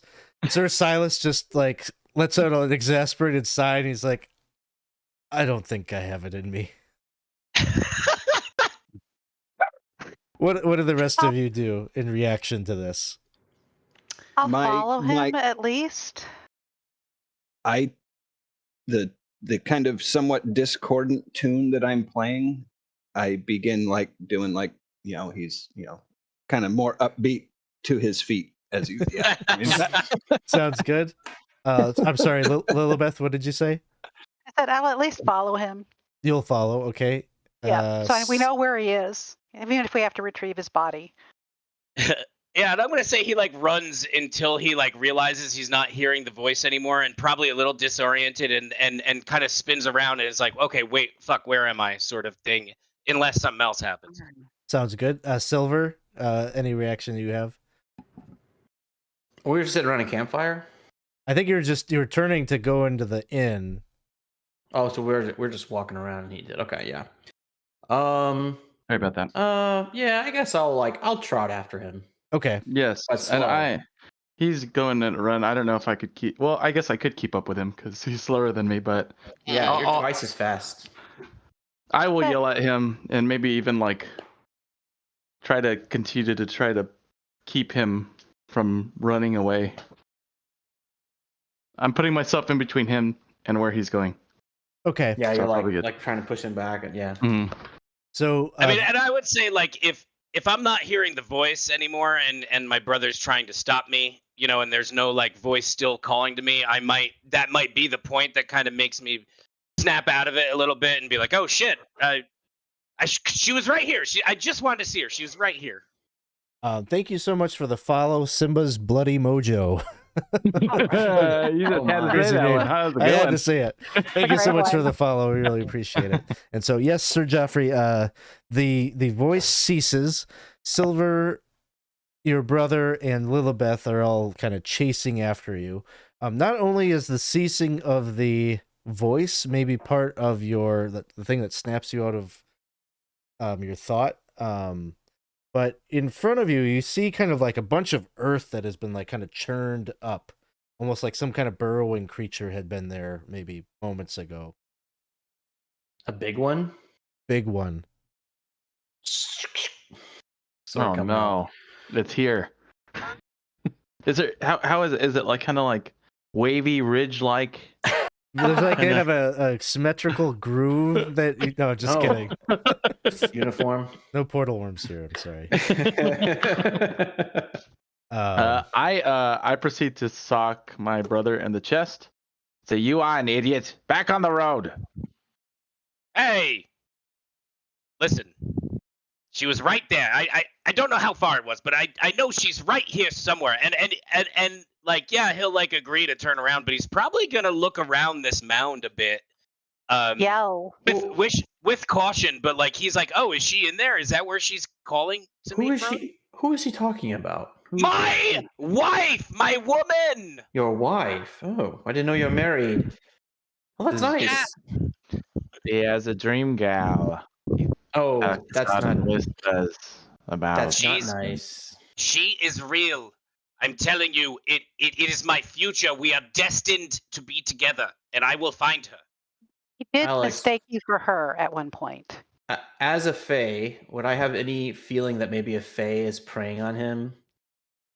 like through the dreams, like trickery? Is this a thing that my people do? Or Fae are creatures? notorious for playing tricks on mortals. Yes. It's an elven woman, correct? And I'll say, "Oh, Yes. it probably is your wife. You need to go after her." He's Join gonna in shoot the you. trick. He's gonna shoot you. It's gonna just be daggers. As I'm Yeah, I playing mean, the Joffrey's not wingman. gonna like step because this looks like it might be the mound of like a creature that lives inside, right? Possibly. It's just like one. Like there's not like all sorts of trails of this, whatever this is, but you just see one, and it's like the thing that breaks you of your compulsion, I guess, to go try to chase the voice. I Yeah, hate he's to not- hazard a. I'm not gonna stick my head in there, but I'm gonna look around for footprints, and I'm gonna say she's right here. I know there's gonna be evidence of her. She's right here. I heard her. I think this creature, possibly there's Sir Joffrey. There's some kind of an animal that has a fake aspect and is preying on you, catfishing you, so to speak. I'm telling you, if there's any fey creature around, it's her, and that creature you are speaking about has her in there, and we have to go get her now. Now you are convincing me. Now you are convincing me. Oh, your love woman is a mole in the dirt, burrowing around. No, she must be. If there's a creature in there, she must be captive by it. That is all I'm saying. I heard her voice. I know she's out here. She said she needed me. Why didn't we hear it? Well, it's not my fault. You guys, don't pay attention to these things. So I think, given the time, you've broken. Sir Joffrey's probably not 100% dissuaded from going and checking that out at a later time, but for the moment, I think is maybe pulled back from running out into the evening. And I think we'll end the session with you, kind of at this crossroads, probably heading towards the inn to maybe talk this all over. So we're kind of ending at the tail end of the 11th day of Chysting. I think we'll probably pick back up directly in this moment on the 11th day of Chysting, but the adventure has now tilted in a different direction. The whole Marjoram Gryver piece has been sort of dealt with. You've still got this piece with Sir Silas where you're going to try and see him to safely out of the wood. So you've turned your attention to Lankshorn. But we will pick it back up likely about a month from now. We're taking a bit of a break because I will be gone to GaryCon in a couple of weeks. And so we're pushing pause on the campaign for just a little bit. So thank you, everybody who has been listening to this on the podcast, watching this on YouTube, or watching us live here on Twitch. We really appreciate it. Thank you so much for the re-rolls. Thanks to everybody for the follows and the subs and things like that today. You can catch us back on here. Canite Chronicles, thank you for the follow. Thanks for hanging out with us here this morning. Come and join us in our Discord server if you haven't done so already. That is a great place to come and hang out and talk about not only the games that we stream, but just games in general. We recruit for a lot of the games directly from our Discord server. And we run a community campaign, which is a 5e campaign set in Greyhawk. That we've got a number of DMs running sessions in that you can come and be a part of. It's a great way to come and play some games with maybe some of the people you've been watching here on stream. So jump in the Discord, just introduce yourself, and we'll point you in the direction for how to connect with the different things we got going on. Before we end, maybe we'll take a real quick opportunity to do some gratitude here at the end. We try to give the players a chance to share with one another things that they all did that made the session fun for them or memorable or whatnot. So we'll just open the door to that and let you guys kind of popcorn around and do a bit of gratitude here at the end. Cool. I'll start out. Oh, go ahead.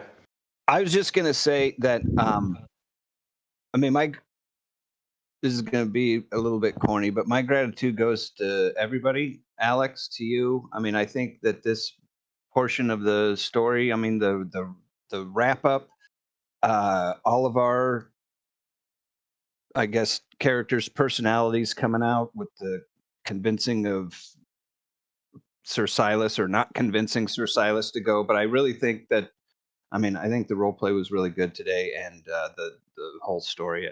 I think everything worked really well, and I just want to say congrats and thanks to everybody. I really enjoyed today. Cool. I was going to specifically shout out Ryan with the kind of the question of honor and the meaning of honor. I thought that was a really compelling speech, and was interesting to see how the interaction with Silas and digging into that aspect as you're kind of evolving too. Like your understanding of what it is to be a knight, because you kind of had a similar story, with Silas. So it was an interesting exchange. It was good. Thank you. Yeah, my gratitude was actually going to go out to Isaac, because I felt like after I kind of made my plead with Silas, that he was the kind of catalyst that kind of continued that, and it kind of turned into this circle of everybody pleading with Silas and kind of playing out their character's relationship with him. And I just thought it was kind of cool that we're kind of coming to the end of this story arc, that whole thing is coming to like sort of this very natural ending from where the beginning came, based on our relationships with this character. So yeah, thank you, Isaac, for kind of keeping that going, Yeah, I mean, the thanks is really to all of you, because you're so easy and fun to play with. So being able to role play and get into the mindset of our characters, it's easy with this group. So I really enjoy playing with all of you, and it just the differences in our group as far as like our characters are concerned, that really creates a compelling story.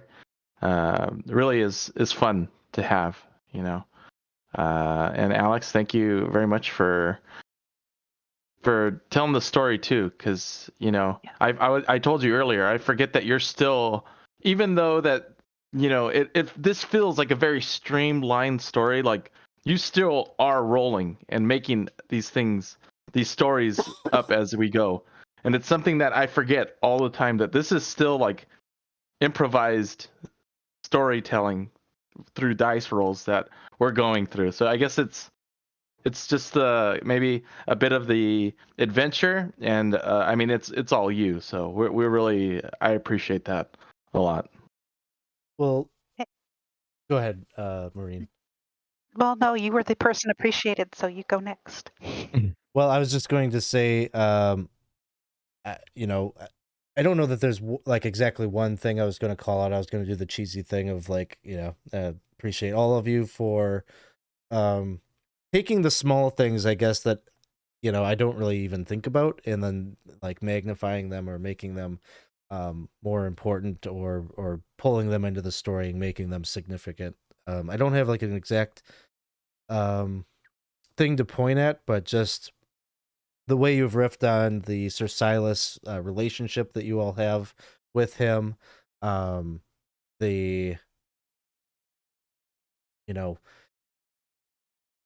just everything that you, these little small things that you all do that make this feel like really organic, kind of help me, I guess, with the improv thing, like I don't know, it's those the goat folk thing in Dreg was a random encounter, and I think you all reacted in kind with like, this is how we feel about the guy that was in charge of things here, and like we had to clean up his business. Now he's gonna act like a jerk to us. Like, screw him, we'll throw him under the bus a little bit in front of his masters. And just the way you handle Madame Shantywood, that she seems powerful. We maybe want to keep that lifeline to her open a bit, but we're also not like 100% like in league or wanting to trust her. And just all of it, like all the little interactions and the way that you don't always speak with a unified voice, and that is fun to hear your interplay and your kind of argumentation. You're all trying to make your case as to what the right way forward is. And even this whole thing that you're doing right now, to take in Sir Silas, escorting him out of the woods, like I couldn't have predicted that I thought today we were gonna let him just fade off into the sunset, but then some, I don't know that I was actively thinking that Madame Shantywood might try to do something towards him, but you know what? That makes sense, and maybe I would have had that thought later. So I like that you're preempting those wicked DM thoughts that I maybe are going to have It's all our later. fault. I am not a good person. PTSDM. Yeah. Yeah. I can't get better than that. So that is it. My appreciation goes to everyone. I would like to emphasize just how great it is that Winston's been able to bring an entirely different character to life in a very short period of time, so that Silver is already his own personality and has a completely different affect than Wayman did. So that's not easy to do on the fly and across 2 sessions. So that's really awesome. A lot of experience with Alex killing my characters and then forcing me to come up with new ones. That's right. Yeah. And I also really, really enjoy the chance to not be a good person in this game. So thank you.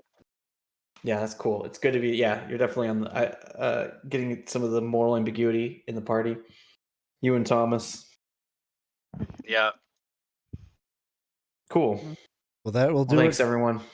That'll do it for Thank us. you. Thank you, everybody out there, in here, wherever you are. We don't have anything else really formally on 20 Sides this weekend, so I think the next game is actually Spelljammer on Monday. Is that right, Winston? Oh, thanks. That's right. So you come and see us on Monday at 7 p.m. if you want to see the next one. Otherwise, just jump into our Discord server. You can see the schedule there. So I think we'll pass a raid over to Roll Positive Gaming, see what they're up to, and call it a day. So thanks, everybody. We'll see y'all soon. Thank you. Bye. Have a good one. Nice to see you, Raiders from Troll Lord. Yes, we really appreciate the raid too. Yeah. Yes. I think a number of you are maybe still there, so that's awesome. Thanks for sticking around.